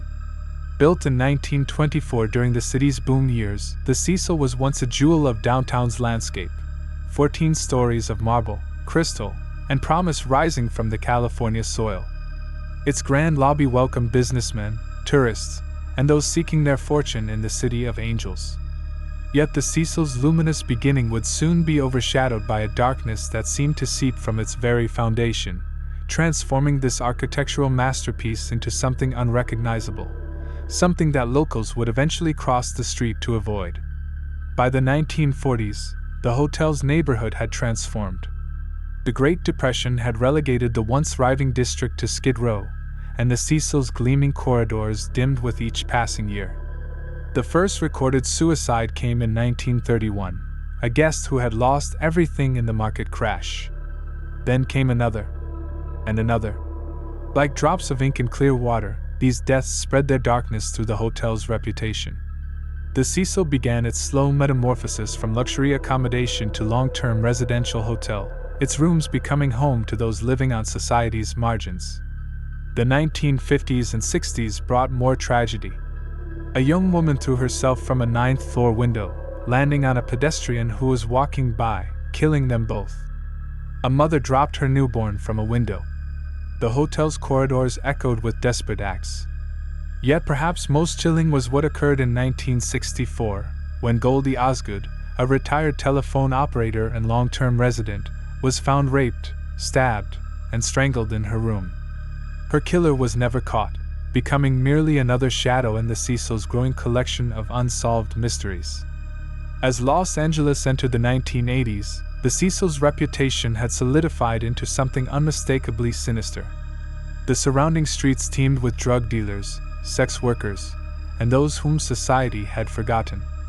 The hotel's rooms, once filled with promise, now housed broken dreams. Serial killers Richard Ramirez, known as the Night Stalker, and Jack Unterweger both stayed at the Cecil during their murderous sprees. Ramirez, who terrorized Los Angeles in 1985, would reportedly return to the Cecil, covered in blood, and dispose of his clothing in the hotel dumpster. The staff and residents never questioned him, perhaps sensing that in a place like the Cecil, some questions were better left unasked. By the turn of the millennium, the hotel had become legendary among those fascinated by the macabre. Urban explorers would sneak into its hallways, hoping to capture evidence of paranormal activity. Former guests shared stories of inexplicable cold spots, disembodied voices, and the unsettling feeling of being watched. Some claimed to see a woman in white drifting through hallways. Others reported hearing desperate sobs emanating from empty rooms. The Cecil had transcended its status as mere building. It had become a character in Los Angeles's dark folklore. In 2011, the hotel attempted to rebrand.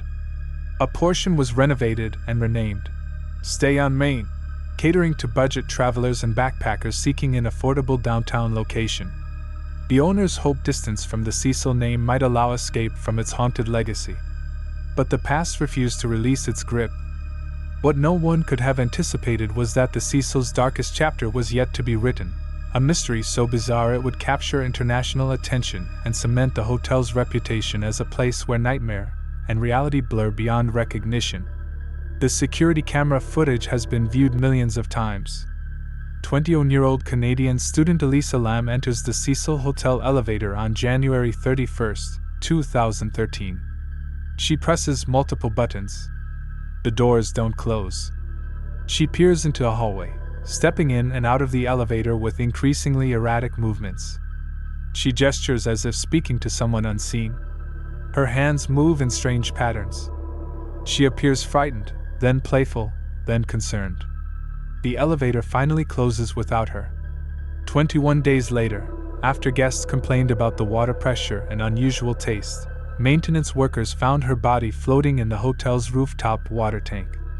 The coroner ruled Lam's death an accidental drowning, suggesting her bipolar disorder contributed to her behavior. But questions lingered like morning mist. How did she access the locked roof? How did she open the heavy water tank lid and close it behind her? Why did a tuberculosis test being conducted near the hotel at that time share the same name, Lam Elisa? For many, the coincidences were too numerous, the explanation too simple.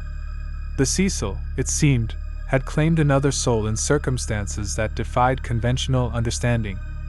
Following the Lam case, the Cecil closed for renovations in 2017 with plans to reopen as a mix of hotel rooms and residential units. But those who've worked there speak of the building's reluctance to change, as if it resists transformation. Construction workers reported tools moving overnight, unexplained cold spots, and the distinct feeling of being watched. One contractor quit after repeatedly finding his careful measurements altered by morning. Another claimed to hear a woman's voice whispering when he worked alone. The Cecil, it seemed, had its own ideas about renovation. Throughout downtown Los Angeles, the hotel's silhouette stands as a monument to urban decay and renewal, to forgotten history and persistent memory. Its windows stare blankly at the city that has grown around it, watching as generations pass. Businesses rise and fall, fashions change, yet the Cecil remains, unchanging in its essence despite cosmetic alterations. Those who study its history note a peculiar pattern. The hotel seems to periodically demand attention, pulling another tragic story into its orbit just as public memory begins to fade. The Cecil's corridors have witnessed a century of Los Angeles history: the boom years, the depression, wartime, the decay of downtown, and now gentrification's steady march. Through it all, the building has absorbed the emotions of those who pass through: desperate hope, crushing disappointment, momentary joy, and profound despair. These feelings seem to have seeped into the very walls, creating what paranormal researchers call a psychic imprint, emotional energy so powerful it transcends time, replaying itself for those sensitive enough to perceive it. What makes the Cecil's darkness so compelling is not merely the volume of tragedies, but their persistence across time. Other buildings have witnessed death. Few have hosted it so consistently for nearly a century. This continuity suggests something beyond coincidence, beyond simple socioeconomic factors of its location. Some speak of geographic anomalies, energy vortexes, or geological formations that influence human behavior. Others point to more supernatural explanations: a cursed foundation, a building constructed at the intersection of spiritual boundaries. In recent years, the hotel's notoriety has only grown. Books, documentaries, podcasts, and a popular Netflix series have all attempted to explain the Cecil's dark magnetism. Urban exploration videos showing its abandoned corridors gather millions of views. Each new piece of media adds another layer to the myth, until it becomes difficult to separate documented fact from creative embellishment. The Cecil no longer exists purely in physical space. It inhabits our collective imagination, a symbol of how places can become imprinted with human experience. Perhaps most unsettling is how the hotel continues to draw people toward it despite, or because of, its reputation. Dark tourists photograph its exterior. Paranormal investigators beg for access. Developers see opportunity in its infamous name. The Cecil exerts a gravitational pull on those fascinated by darkness, creating a self-perpetuating cycle. Attention leads to mythology, which leads to more attention. Each new visitor arrives with preconceptions, seeing what they expect to see, feeling what stories have told them they should feel. The Cecil Hotel remains locked in temporal limbo, caught between past horrors and uncertain future. Its checkout time seems perpetually delayed, as if the building itself refuses final resolution. Those who believe in the supernatural might say the hotel has developed consciousness through accumulated tragedy, not a single ghost but a collective field of energy, aware and reactive. Whether one believes in such phenomena or not, it's difficult to deny the Cecil's power as a cultural touchstone, a physical manifestation of urban anxiety, and the shadows that lurk beneath prosperity's thin veneer. As Los Angeles continues to evolve around it, the Cecil watches and waits. Despite renovation plans, legal battles, and changing ownership, the building remains fundamentally what it has always been: a repository of dark history, a magnet for troubled souls, a place where checkout time may be listed on paper but, for some unfortunate guests, has proven to be never at all. The old neon sign of the Sleeping Tide Motel flickered against the ocean mist, its pale blue light barely piercing the dense fog that had settled over the Gulf Coast. Situated on a forgotten stretch of shoreline where the mainland curved into the sea, the two-story building stood as a relic from a bygone era of family road trips and coastal getaways. Its weathered clapboard exterior, once white, had faded to the color of old bones, while salt air had long since corroded the metal railings that lined the second-floor walkway. For nearly 40 years, Miranda Caldwell had operated the motel.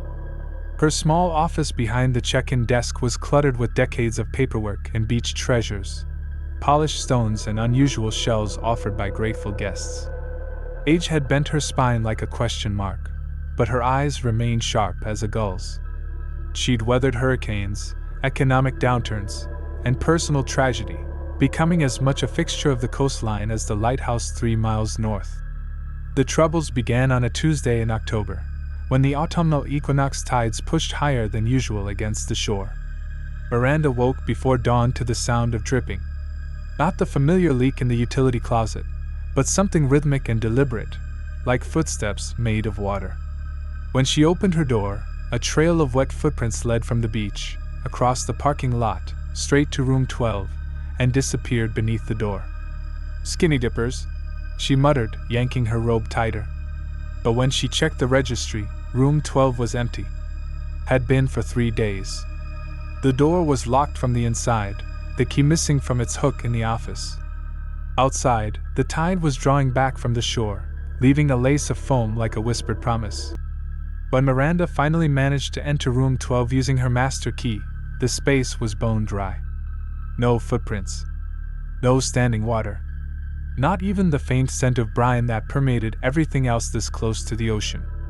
Only the bed showed signs of disturbance, its covers rumpled as if someone had lain atop them, still damp with something that evaporated the moment Miranda touched it. The footprints returned the following night. And the next. Always at the highest point of the tide, always leading to room 12. Miranda began to track them, photographing the strange procession with her old Polaroid camera. The prints were small, like a young woman's, and slightly asymmetrical, the left foot dragging slightly behind the right, as if injured. They never returned to the sea. By the 7th night, Miranda's curiosity hardened into dread when she noticed another pattern. The footprints were advancing. No longer stopping at the door, they now continued to the bed. The next night, they appeared at the bathroom sink. Miranda stopped renting room 12 altogether, telling potential guests it needed repairs. But she couldn't keep her eyes from drifting toward that door every time the tide began to rise. Local gossip started small, whispers at the diner, sidelong glances at the grocery store. Business dwindled. A few weeks later, the Coastal Patrol found an abandoned boat 3 miles offshore. Its radio had been broadcasting a distress signal for days, but strangely, no calls for help had been heard. The patrol found only an empty cabin and a logbook with a final entry. "Something in the water followed us home." Miranda recognized the handwriting immediately. It belonged to a young woman who had stayed in room 12 last month. A marine biology student studying tidal anomalies, she checked in alone, though Miranda had heard a second voice through the walls late at night. At the time, she'd attributed it to a television or phone call. The student's belongings, sent to the motel by the authorities, held a journal documenting her research. Its final pages contained drawings of a figure rising from the waves, part woman, part something else, with notes about a hydrological consciousness that might exist in the spaces between currents. The last entry was incomplete. "It wants something from the shore. I'm afraid it's using me too." Winter descended on the coast with unusual ferocity. Storms battered the shoreline, eroding the beach to within yards of the motel's foundation. Yet despite the dangers, Miranda couldn't leave. Every night she watched the tide creep closer, bringing with it those silent, wet footprints. And every night they advanced a little further into her world. The last guest arrived at Shoreline Suites on November 12th, just as the coastal winds began their winter symphony against the weathered clapboard exterior. Manager Elena Whitaker recognized him immediately, room 317's annual occupant, the mysterious Mr. Harmon, who had checked in on the same date for 27 consecutive years. His silver Volvo navigated the curved driveway with familiar precision, parking in the same spot he always chose, third from the left with a partial ocean view. Elena straightened her blazer and prepared the same greeting she'd given him for the past 8 years since she'd taken the manager position. "Good afternoon, Mr. Harmon. Room 317 is ready for you," she said, sliding the antiquated metal key across the worn oak counter. Unlike other modern establishments, Shoreline Suites maintained its vintage charm, real keys, paper ledgers alongside the computer system, and rooms virtually unchanged since the 1980s renovation. Mr. Harmon nodded, his weathered face creasing into what might pass for a smile on anyone else. He was thinner this year, Elena noticed, his charcoal overcoat hanging more loosely from his shoulders, his once salt and pepper hair now completely silver. "Thank you, Ms. Whitaker. 1 week, as usual." His voice carried the weight of shores distant and forgotten. The staff had theories about Mr. Harmon. Delia from housekeeping believed he was a retired spy returning to the site of his greatest mission. Marco, the night manager, insisted he was meeting a long-lost love. Elena had her own suspicions, but she respected the thin veil of privacy that seemed to shroud their most consistent guest. Mr. Harmon took his key and lifted his solitary suitcase, the same scuffed leather case he brought each year, and made his way to the elevator. Elena watched him go, wondering what ghosts he chased in the corridors of Shoreline Suites. On the third day of his stay, the November storm arrived with unexpected fury. Rain lashed against windows like forgotten promises, and the sea transformed into a churning cauldron of gray-green anger. Most guests huddled in the lobby around the stone fireplace, but Mr. Harmon ventured out, his figure a lone silhouette against the tempestuous backdrop of sky meeting restless water. Elena observed him from the wide windows of the manager's office, his form growing smaller as he approached the lighthouse point. The old beacon no longer functioned but stood as a sentinel of maritime history. Something about his pilgrimage to that specific spot each year tugged at her professional detachment. The hotel's maintenance records, stored in the basement archive room, had always intrigued Elena. During quiet afternoon shifts, she had paged through the yellowing documents, tracing the property's evolution from 1950s luxury accommodation to its current state of faded elegance. It was there she discovered the first mention of a naval lieutenant staying in room 317 in 1964, a detail that might have meant nothing if not for the name, Harrison Montgomery. The initials HM matched the monogram on Mr. Harmon's leather suitcase. When Mr. Harmon returned from his stormy excursion, soaked to the skin but seemingly unbothered, Elena offered him a towel and hot coffee. "The lighthouse has quite a history," she ventured, testing waters as turbulent as those crashing outside. His eyes, gray as the November sky, met hers with unexpected intensity. "History repeats itself, Ms. Whitaker, whether we wish it to or not." That evening, Elena found herself drawn to the hotel's small library where local history books lined the walls. A leather-bound volume chronicled a shipwreck near the Lighthouse Point in November 1964, when a fishing vessel capsized, claiming 4 lives while 2 survivors were rescued by a passing naval ship. What Elena didn't expect to find was the faded newspaper photograph showing a young naval officer, unmistakably a younger version of Mr. Harmon, carrying a woman from the rescue boat. The caption read, "Lieutenant Harrison Montgomery rescues local artist Eliza Bennett." The resemblance struck Elena like lightning. Eliza looked remarkably like Elena's own grandmother. The next morning, Elena decided to break protocol. She took the ancient photo and walked to room 317, knocking softly. When Mr. Harmon opened the door, the recognition in his eyes confirmed what she had begun to suspect. The threads of their lives, seemingly separate, had been entangled in the tapestry of Shoreline Suites for longer than either had realized. The afternoon sunshine filtered through cloud breaks, casting dappled light across room 317 as Elena set the delicate china teacup on the small table by the window. Mr. Harmon, or Harrison Montgomery, as she now knew him, gazed at the photograph she had brought, his fingertips tracing the edges with reverence. The room held the quiet tension of long-buried truths surfacing like treasures from a forgotten shipwreck. "I was 24, he began, his voice steadier than she expected. "The naval destroyer I served on was conducting exercises just beyond the bay when the distress call came in." He paused, looking beyond the window to where the lighthouse stood sentinel over the same waters. "The fishing boat capsized so quickly. November storms here are merciless. They consume everything in their path. Elena remained silent, allowing him space to navigate the currents of memory. The room's vintage wallpaper, unchanged since the 60s, seemed to breathe with the weight of his words. Outside, seagulls wheeled against the clearing sky, their cries carrying across decades. We pulled 6 people from the water. 4 had already drowned, but Eliza. His voice caught on the name. She was barely alive, clutching a piece of driftwood as though it were salvation itself. He looked up at Elena, his eyes reflecting the same ocean gray as in the yellowing photograph. I carried her to safety, and for those few moments, I felt a connection I've never experienced before or since. Elena nodded, the pieces aligning like constellations finally recognized. My grandmother never spoke much about the accident. She married my grandfather 6 months later and lived here until she passed 10 years ago. Harrison's weathered hands trembled slightly as he reached into his suitcase, retrieving a small wooden box polished by years of handling. Inside lay a collection of letters, some yellowed with age, others more recent, all addressed to Eliza Bennett but never sent. 3 days I spent with her while she recovered. 3 days that altered the course of my life.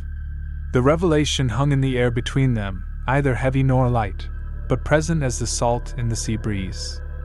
Elena understood now why he returned each year, not to remember the rescue itself, but to commemorate those 3 days when possibility existed between 2 strangers thrown together by fate and fury. She never knew I tried to find her after my tour ended. By then, she was already married. Harrison closed the box gently. I've returned every November 12th since I retired, staying in this same room where I came to see her during her recovery. The hotel was a convalescent home for a brief period after the war. Outside, the tide was coming in, waves advancing and retreating in eternal rhythm. Elena thought of her grandmother's paintings, seascapes in stormy grays and blues, always with a distant ship on the horizon.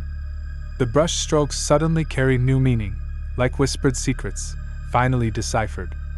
She painted the sea her entire life. Elena said softly. When I was a child, she would tell me the ocean holds memories that the land forgets. Harrison's smile held the warmth of recognition. She said the same to me, on our second day together. He stood, approaching the window that faced the lighthouse. Tomorrow, I'll go to the point at sunset, as I do every year. It's when the fishing boat was lost, and when we found her. Something unspoken passed between them, an acknowledgement that sometimes the most profound connections exist in the spaces between what happens and what might have been. Elena realized that Harrison's annual pilgrimage wasn't merely about clinging to the past. It was about honoring a moment that had shaped him irrevocably. Would you like to see her paintings? Elena asked. Most are in my cottage, just beyond the dunes. The question bridged decades of separation, offering not closure but continuation. Harrison nodded, emotion rendering him momentarily speechless. In that moment, Elena understood that some guests come to Shoreline suites not seeking accommodation, but sanctuary, places where their most cherished memories remain preserved, untouched by time's erosion. As they prepared to leave room, Elena glanced at the old registry she'd brought with her. There, in faded ink beneath Lieutenant Montgomery's signature from 1964, was a note she hadn't noticed before. May this place stand forever, guarding its treasures and its ghosts with equal care. Elena's cottage glowed amber against the deepening twilight, its windows beckoning like lighthouse beacons guiding travelers home. Inside, Harrison Montgomery stood transfixed before the wall of Eliza's paintings, 37 seascapes capturing the same stretch of coastline through seasons and decades. Each canvas pulsed with longing disguised as artistry, the kind only recognized by those who carried similar weights within their hearts. She never stopped looking out to sea, Elena said softly, pouring amber whiskey into crystal glasses, her grandmother's special occasion set. Even in her final years, when arthritis made holding brushes difficult, she would sit by the window and watch the horizon line as though waiting for something to emerge. Harrison nodded, understanding threading between them like the evening light through curtained windows. And I never stopped looking toward shore. He accepted the glass, his weathered hands steadier now than they had been in room 317. For years I imagined it was guilt that brought me back, survivor's remorse for those we couldn't save. Outside, the November wind had gentled, its earlier fury replaced by quiet persistence. The rhythmic pulse of waves against sand provided counterpoint to their conversation, nature's metronome marking the passage of revelation. Elena studied Harrison's profile against the backdrop of her grandmother's largest painting, a storm-tossed sea with a single shaft of light breaking through darkness. The canvas, completed the year before Eliza's death, had always seemed unfinished to Elena, as though waiting for a final element to complete its composition. "I believe she knew you returned," Elena said, moving to her grandmother's writing desk. From the bottom drawer, she retrieved a leather journal bound with faded blue ribbon.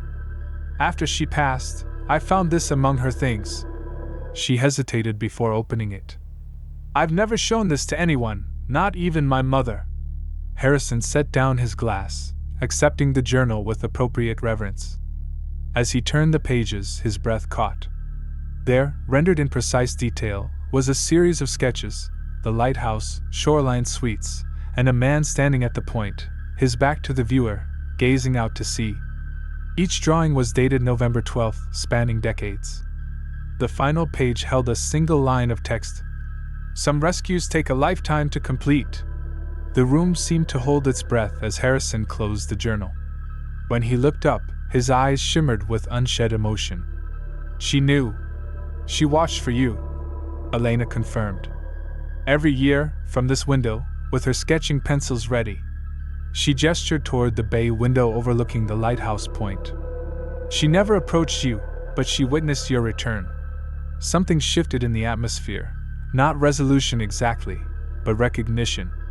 Two lives had orbited each other like celestial bodies, never intersecting yet forever influencing each other's trajectories.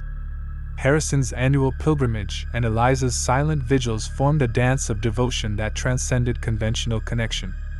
As night settled fully around the cottage, Elena realized this revelation wasn't an ending but a continuation.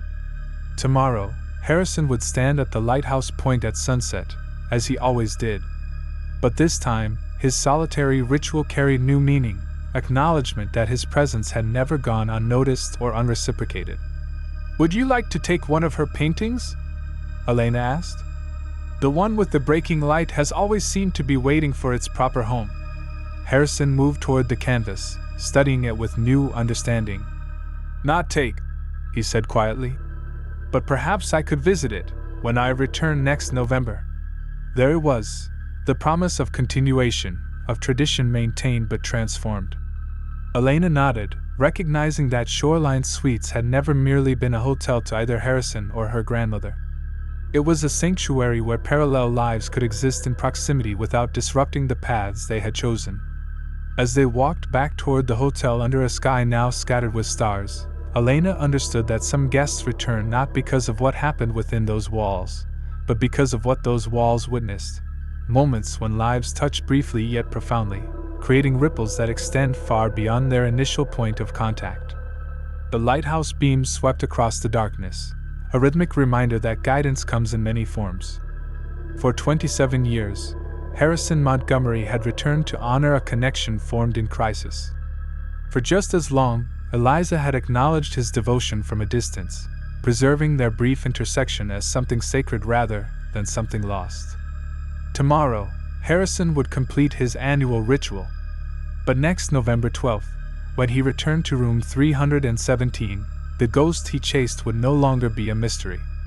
And perhaps, for the first time, his pilgrimage would feel not like mourning what might have been, but celebrating what had always existed, a connection that had never needed physical proximity to remain profound. The coastal town of Innsmouth had always been shrouded in mystery, but Eli Parnell knew it better than most. As a maritime historian who had grown up among the leaning wooden buildings and salt-crusted docks, he thought he understood the peculiarities of his birthplace. The perpetual mist that clung to the shoreline, the strange tides that seemed to follow no lunar pattern, the locals who spoke in hushed tones about the waters beyond the harbor.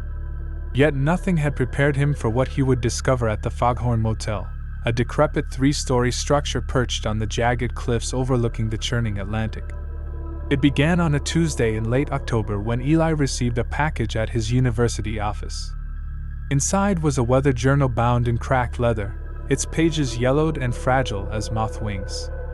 A note attached read simply, "My grandfather kept this during his years as caretaker of the Foghorn Motel Lighthouse, 19471952. I believe you should see it before the demolition next month." The signature belonged to Marion Thorne, a name Eli didn't recognize. The journal's first entry was dated November 3, 1947, written in a tight, meticulous script that spoke of ordinary lighthouse duties, until page 17, where the handwriting became frantic, the ink blotched with what appeared to be water stains. "The Foghorn speaks when it shouldn't," the passage read. 3 long calls at 3:17 a.m. No fog. No ships. Just darkness, and that sound that seems to come not from the horn itself, but from something answering it from the deep. Management says to ignore it. Says it's just equipment settling.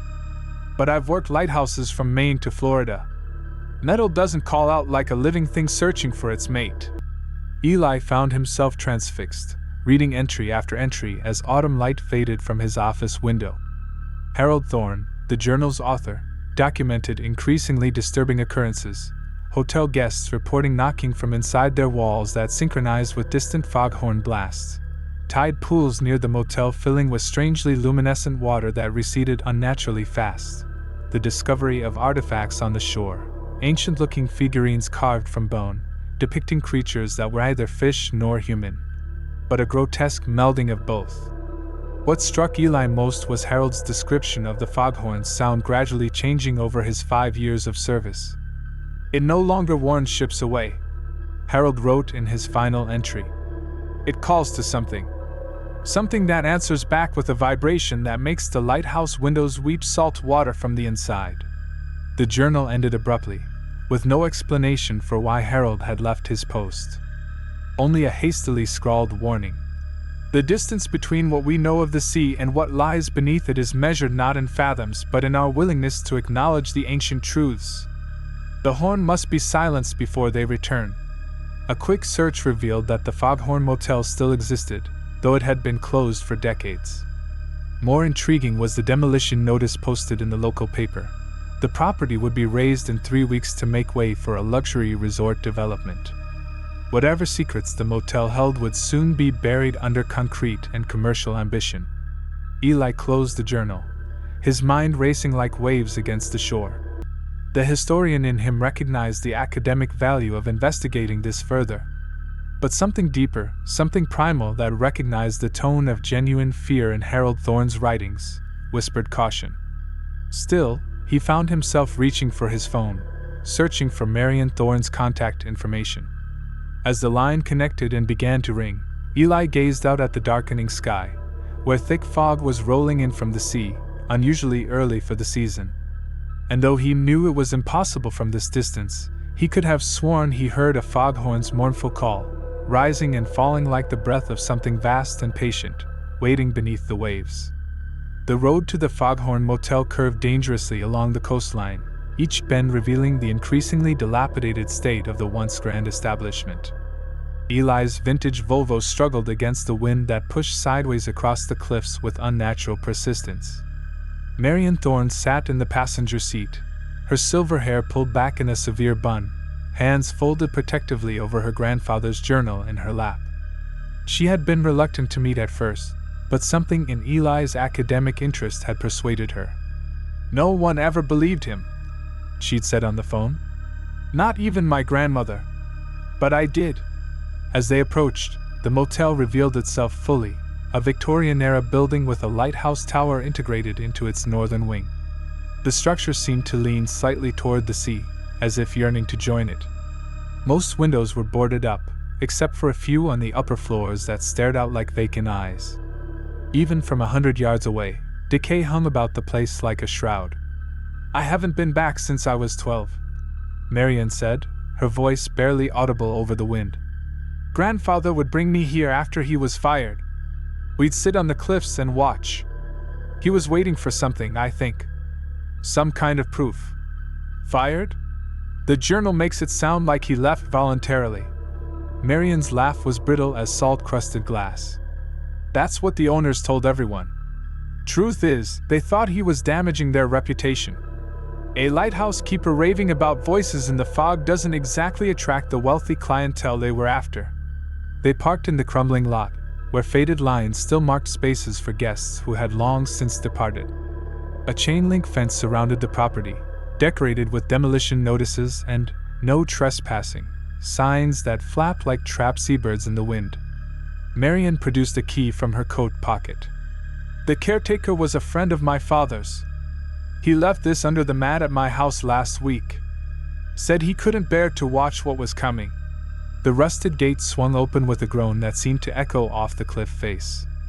Up close, the motel was even more foreboding, its wooden siding warped and salt-bleached, formerly white paint peeled away to reveal graying wood beneath. Seagulls circled overhead, their cries creating a dissonant chorus that set Eli's teeth on edge.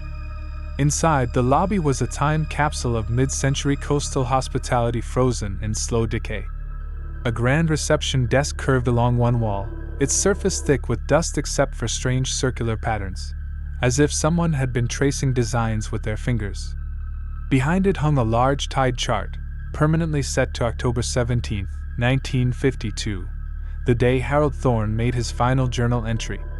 "This way," Marian said, leading Eli toward a door marked "Staff Only." "The lighthouse access is through here. It's what Grandfather wanted me to show you." The stairway inside the lighthouse tower spiraled upward, each step creaking beneath their weight. The climb was long, and Eli found himself breathing hard not just from exertion but from a growing sense of confinement. The air within the tower felt different, heavier somehow, with an oceanic density that made each breath feel like swallowing salt water. At the top, the lighthouse keeper's quarters were surprisingly well preserved. A narrow bed, a desk with logbook still open, a small kitchenette with dishes in the sink. It was as if Harold Thorne had simply walked away mid-shift, expecting to return. But what drew Eli's attention was the foghorn mechanism itself, a massive brass instrument that dominated the circular room, pointing outward through an opening in the glass wall that faced the sea. Marian walked directly to the control panel, her fingers hovering over switches and dials with reverent familiarity. "He used to let me press the test button," she said. "Only during the day, never at night. He said the night belonged to them." "Them?" Marian didn't answer immediately. Instead, she pulled a hidden lever beneath the control panel. A section of the wooden floor slid away, revealing a narrow staircase descending into darkness. "This isn't on any blueprint," she said. "Grandfather built it himself after he started hearing the answers." The hidden staircase led them to a cramped chamber beneath the lighthouse's foundation, where the rock of the cliff had been hollowed out to create a listening post. The walls were lined with cork insulation, and a complex arrangement of pipes and funnels, a primitive underwater microphone system, extended from the room's center down through the cliff face into the sea below. Hundreds of wax cylinder recordings were stacked on shelves built into the rock, each labeled with dates and times. A phonograph sat ready on a small table, its brass horn gleaming dully in the beam of Eli's flashlight. After the third month of hearing responses to the foghorn, he became obsessed with recording them, Marian explained, running her fingers along the cylinder labels. He'd play the horn, then listen through this system for answers. The owners thought he was neglecting his duties, but he was documenting something he believed was communication. Eli examined the nearest cylinder, dated December 21, 1949. "May I?" he asked. Marian nodded, and he carefully placed the cylinder on the phonograph and wound the mechanism. For a moment, there was only the hiss of wax under the needle, then the unmistakable sound of a foghorn, 3 long blasts that reverberated in a small space. After each blast came a pause and then something else. A sound like the foghorn but distorted, as if heard through fathoms of water, with harmonics that made Eli's skin prickle. The sequence repeated: horn, pause, answer. Horn, pause, answer. "There are hundreds of these," Marian said. 5 years of recordings. The answers get clearer over time, as if whatever was responding was getting closer, learning how to make itself heard. Eli felt a chill that had nothing to do with the damp air of the underground chamber. Did he ever determine what was answering? Marion selected another cylinder, this one from October 15, 1952, 2 days before Harold's final entry.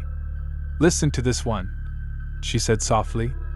This recording began the same way, Foghorn, pause, answer. But the answer had changed. It was no longer an echo or mimicry. It was a complex pattern of sounds, rises and falls, trills and deep resonant tones that seemed to bypass the ear and vibrate directly against bone. Most disturbing was how musical it sounded, almost like words in a language never meant for human vocal cords. He believed they were speaking to him, Marion said, her voice barely a whisper. Ancient things that had once lived alongside humans until something drove them deep beneath the waves. He thought they were planning to return. Eli struggled to maintain his academic detachment. Did he ever consider more scientific explanations? Whale songs, underwater geological events. He was a practical man, Dr. Parnell. 30 years at sea. He knew the difference between natural phenomena and... She trailed off, then continued more firmly. He made one final recording the night he disappeared. I've never had the courage to listen to it. From her pocket, she withdrew a wax cylinder wrapped in oilcloth, its surface unmarred by dust or age. The label read simply, "They've answered what I asked?" The words hung in the air between them, heavy with implication. Eli's rational mind constructed a dozen explanations. A man driven to delusion by isolation, marine phenomena misinterpreted, perhaps even an elaborate hoax. Yet here in this hidden room, surrounded by 5 years of meticulous documentation, those explanations felt hollow. "We should go," Marion said suddenly, checking her watch. "The tide is turning." She placed the final recording in Eli's hands. "Take it. Listen if you must. But not here, not now." As they climbed back up to the lighthouse, the day had darkened considerably. Storm clouds gathered on the horizon, unusually formidable for the season. Through the windows, Eli could see the ocean's surface had become strangely still, as if holding its breath. Marion moved with increasing urgency, practically pulling him down the spiral staircase.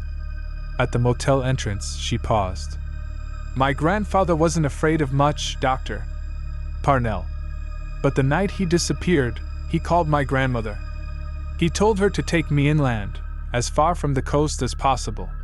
Her eyes, gray as the gathering storm, held Eli's. "He said the Foghorn had been a warning all along. Not for ships to stay away from the shore, but for us to stay away from what waits beyond it." As they reached Eli's car, a sound rolled across the water, deep, resonant, and unmistakable. A foghorn's call, though the lighthouse behind them stood dark and powerless. Marion froze, her face straining of color. 3 long blasts echoed off the cliffs, yet the horn above them remained silent. Then came the answer, not from beneath the waves, but from all around them, as if the air itself had become a conductor for that terrible, musical language. Eli clutched the wax cylinder in his pocket, suddenly understanding with perfect clarity why Harold Thorne had disappeared and why the final recording remained unplayed. The demolition would never happen now. The Foghorn Motel would stand as it always had, a sentinel, a gateway, a warning. And as dark shapes began to breach the too still surface of the distant water, moving with deliberate purpose toward the shore, Eli realized that some warnings are meant to be heeded, not understood. Some knowledge is meant to remain beneath the surface, in depths where light and human comprehension cannot reach. Emily Green never meant to stay long in Oceanview. A once thriving coastal town now faded like an old photograph, its edges curled by time and neglect. The December air bit at her cheeks as she pulled into the cracked parking lot of the Oceanview Motel, a 2-story horseshoe of weathered blue doors and salt-stained windows facing the Atlantic.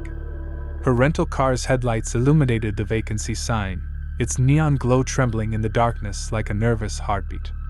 Just one night, she promised herself. Just long enough to sort through what remained of her grandmother's belongings in the storage unit on the edge of town. The night manager barely looked up when the bell above the door announced her arrival.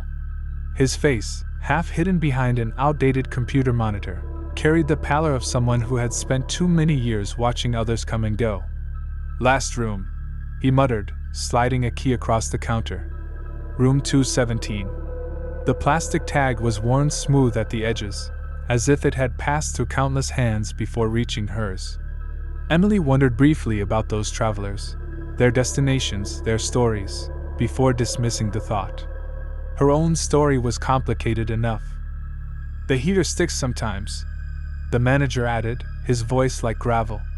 "If it makes that ticking sound, just give it a whack." Emily nodded, thinking of her grandmother's hands, always fixing, always making do.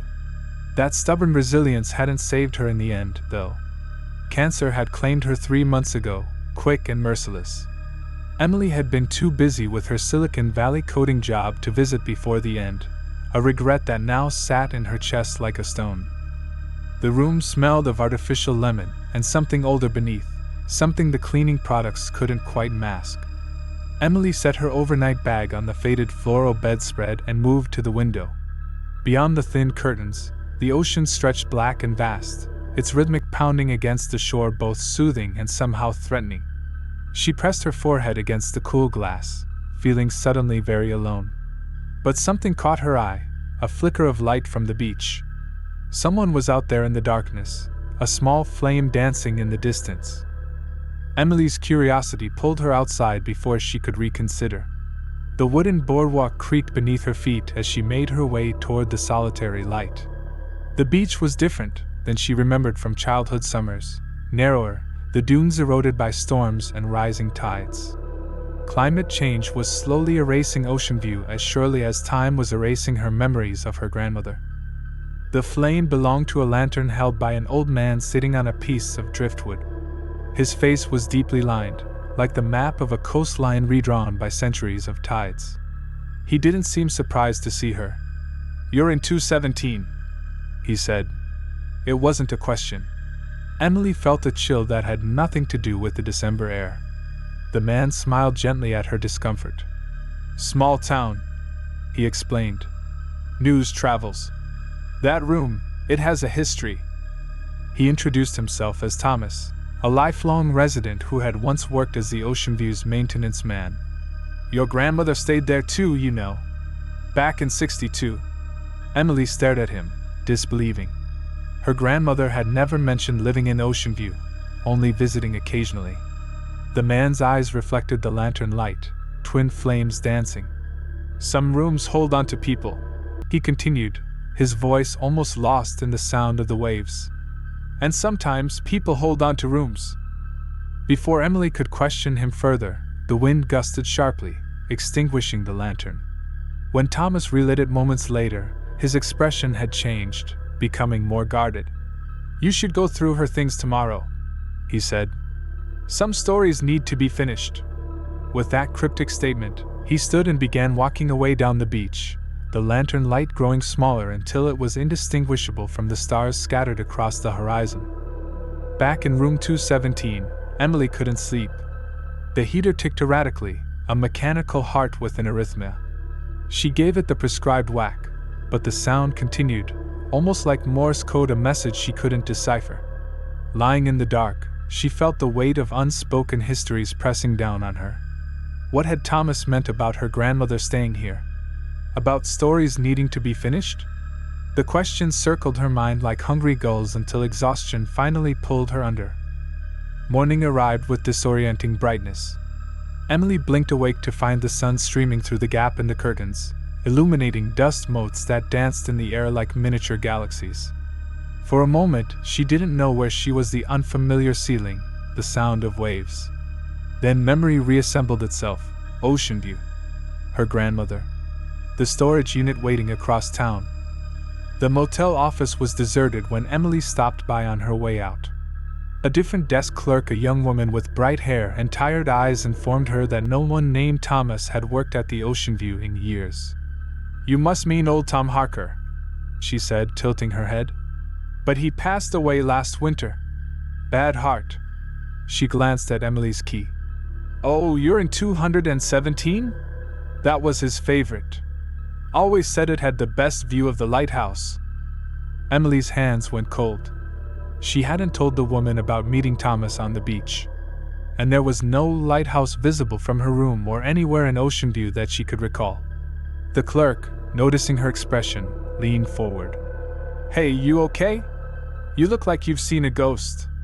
The words hung between them, both a question and an answer. Outside, the December morning was clear but frigid. Emily sat in her car, key in the ignition, unable to turn it. Thomas or his ghost, or whatever she had encountered on the beach, had known about her grandmother staying in room 217. The coincidence was too strange to dismiss. The storage facility would have to wait. First, she needed answers, and she knew just where to start looking. She turned the key, the engine humming to life beneath her trembling fingers. Something told her that room 217 held secrets that had been waiting decades to be uncovered, and that her grandmother had been part of that story all along. The storage facility sat on the outskirts of Oceanview, a series of corrugated metal buildings bleached by salt air and sun. Unit 42 had been in her grandmother's name for over 50 years, a fact Emily had discovered only after the funeral. The padlock yielded to the key she'd found among her grandmother's personal effects, the metal cold against her fingers. The door rolled upward with a groan that seemed to echo her own apprehension. What secrets might be preserved here, in this climate-controlled tomb of memories? Dust particles danced in the shaft of winter sunlight that penetrated the darkness. The unit was smaller than Emily had expected, perhaps 10 by 15 feet, but meticulously organized. Cardboard boxes were stacked in neat columns, each labeled in her grandmother's precise handwriting. Kitchen, books, summer clothes. Nothing extraordinary, until her eyes fell on a steamer trunk pushed against the back wall. Unlike everything else, it bore no label. The trunk's brass hinges protested as Emily lifted the lid. Inside, protected by aging tissue paper, lay a wedding dress. The white satin had yellowed slightly with time, but the intricate beadwork still caught the light like morning dew on a spider's web. Emily frowned. Her grandfather had died before she was born, and her grandmother had never spoken much about him. Why keep the dress hidden away rather than with the family photos and mementos that had decorated her grandmother's apartment? Beneath the dress, Emily found a small leather-bound journal and a stack of letters tied with faded blue ribbon.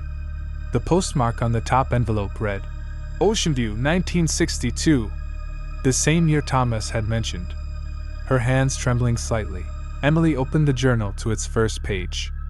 June 8, 1962. I've taken a room at the Oceanview Motel. Room 217. From my window, I can see the lighthouse where David and I first met.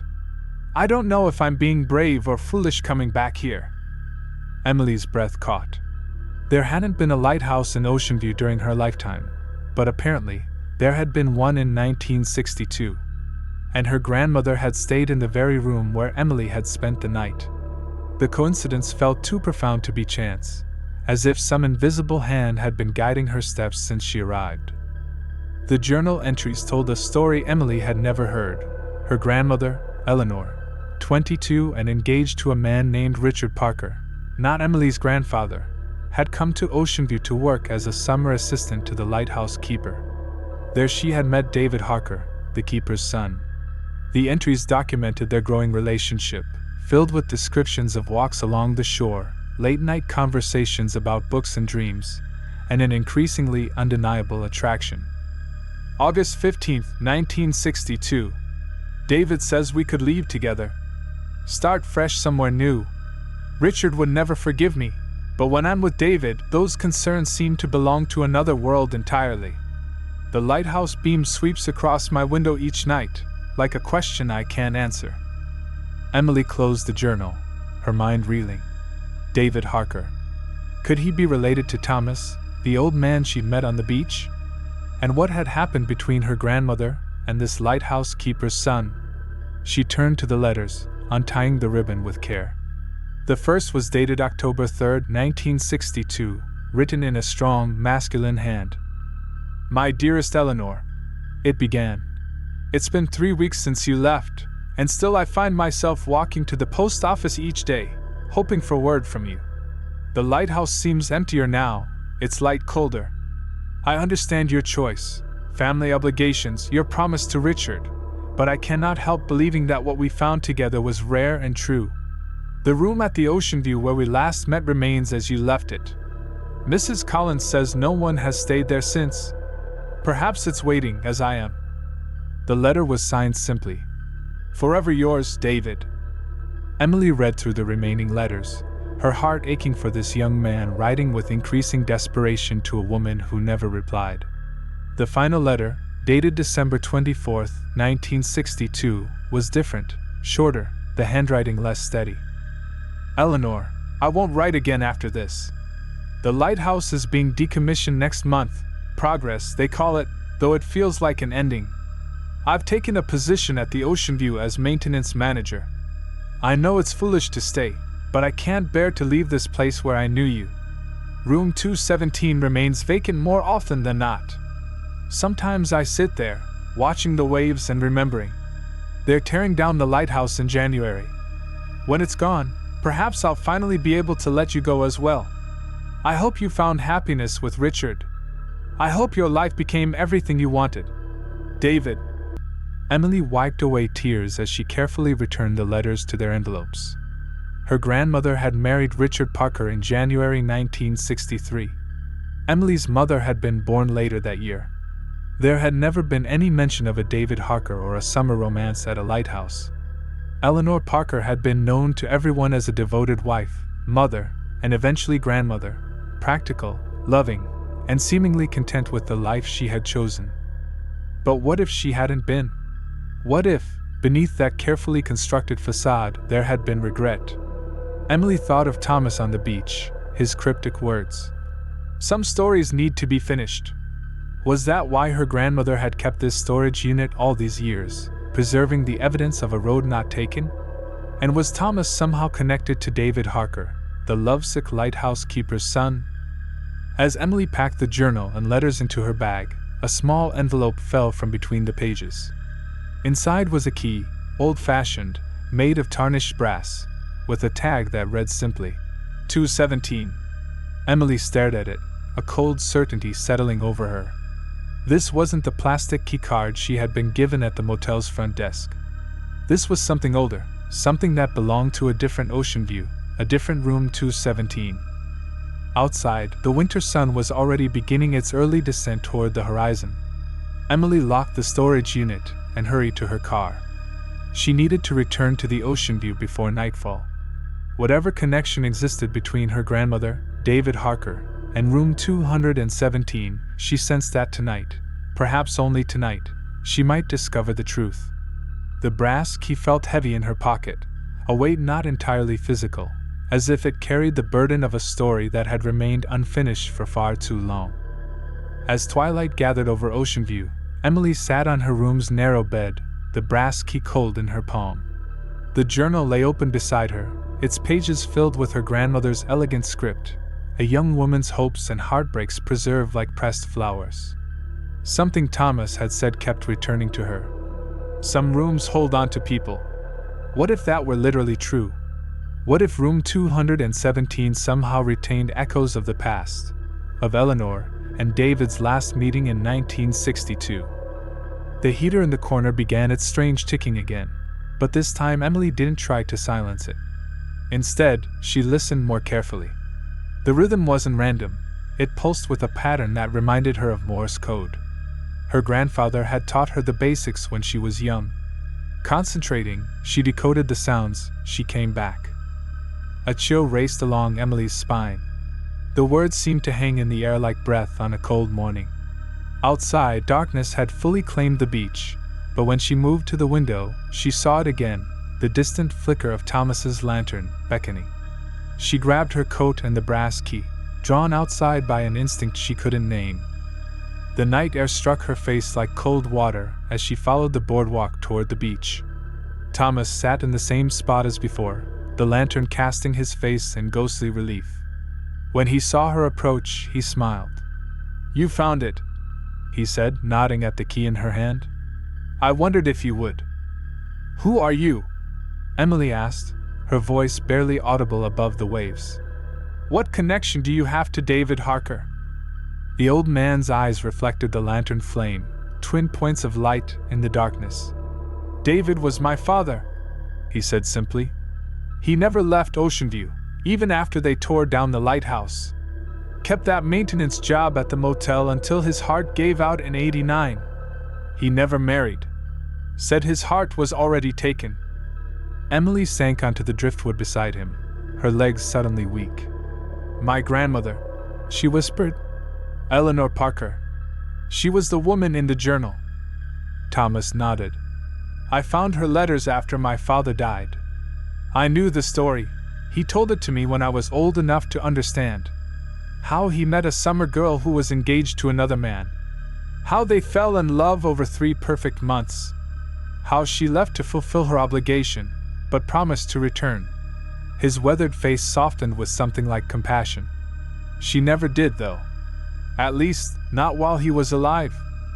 Emily's mind raced, connecting pieces of a puzzle whose shape was only now becoming clear. "But the clerk said you died last winter." Thomas's laugh was gentle, like distant thunder. "Did she? Well, time gets a bit muddled around here. Especially in room 217. He reached into his pocket and withdrew a folded piece of paper, yellowed with age. "Found this in my father's things. Never could bring myself to open it." Emily took the paper with trembling fingers. It was a telegram, dated December 26, 1962, just 2 days after David's final letter to Eleanor. As she unfolded it, a small object fell into her lap, a delicate gold band. She held it up to the lantern light and saw an inscription inside. "E&D, forever." The telegram was brief. "Arriving December 31st. Left Richard. Hope I'm not too late. All my love, Eleanor." Emily stared at the words, her heart pounding. "She changed her mind," she whispered. "She chose him after all." Thomas nodded slowly. "But he never received this. There was a storm that week, one of the worst in Oceanview's history. The telegram sat at the post office, and my father, thinking she'd made her choice, took extra shifts at the motel." His voice grew hushed. "On December 31st, a woman checked into room 217.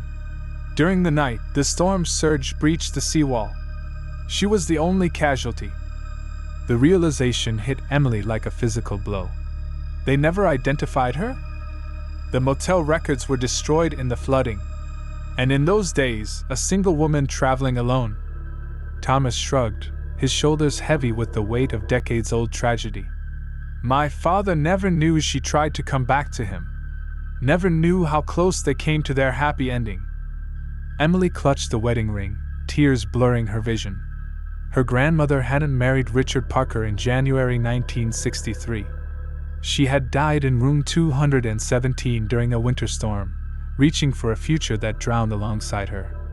Which meant, if Eleanor Parker wasn't my grandmother, then who was? Thomas stood, lifting his lantern. "Come with me," he said, starting toward the motel. "There's something you need to see." As they approached the Oceanview, Emily noticed something strange. The building looked newer, its paint fresher, the neon sign brighter and unbroken. And at the edge of her vision, where only darkness and dunes had been before, stood a white lighthouse, its beams sweeping across the night sky in a steady rhythm. Thomas led her to room 217, but when Emily reached for her keycard, he shook his head. "Use the other one," he said. "The one that belongs here." With a sense of profound unreality, Emily inserted the brass key into the lock. It turned smoothly, as if the mechanism had been waiting for just this moment. The door swung open to reveal a room both familiar and strange, the same layout but with different furnishings, more vintage. A woman sat at the window, her back to the door. When she turned, Emily gasped. The face was her grandmother's, but younger, as she appeared in old photographs from before Emily was born. "You found it," Eleanor said, her voice filled with wonder. "You found your way back. 12 doors, 12 nightmares along Highway 101. Some say these motels are merely stopping points between destinations, but for the unfortunate few, They became destinations themselves. Places where reality thins like morning mist over the Pacific. Subscribe for more terrifying stories, and remember, when driving Oregon's coastal highway after dark, sometimes the vacancy sign is a warning, not an invitation.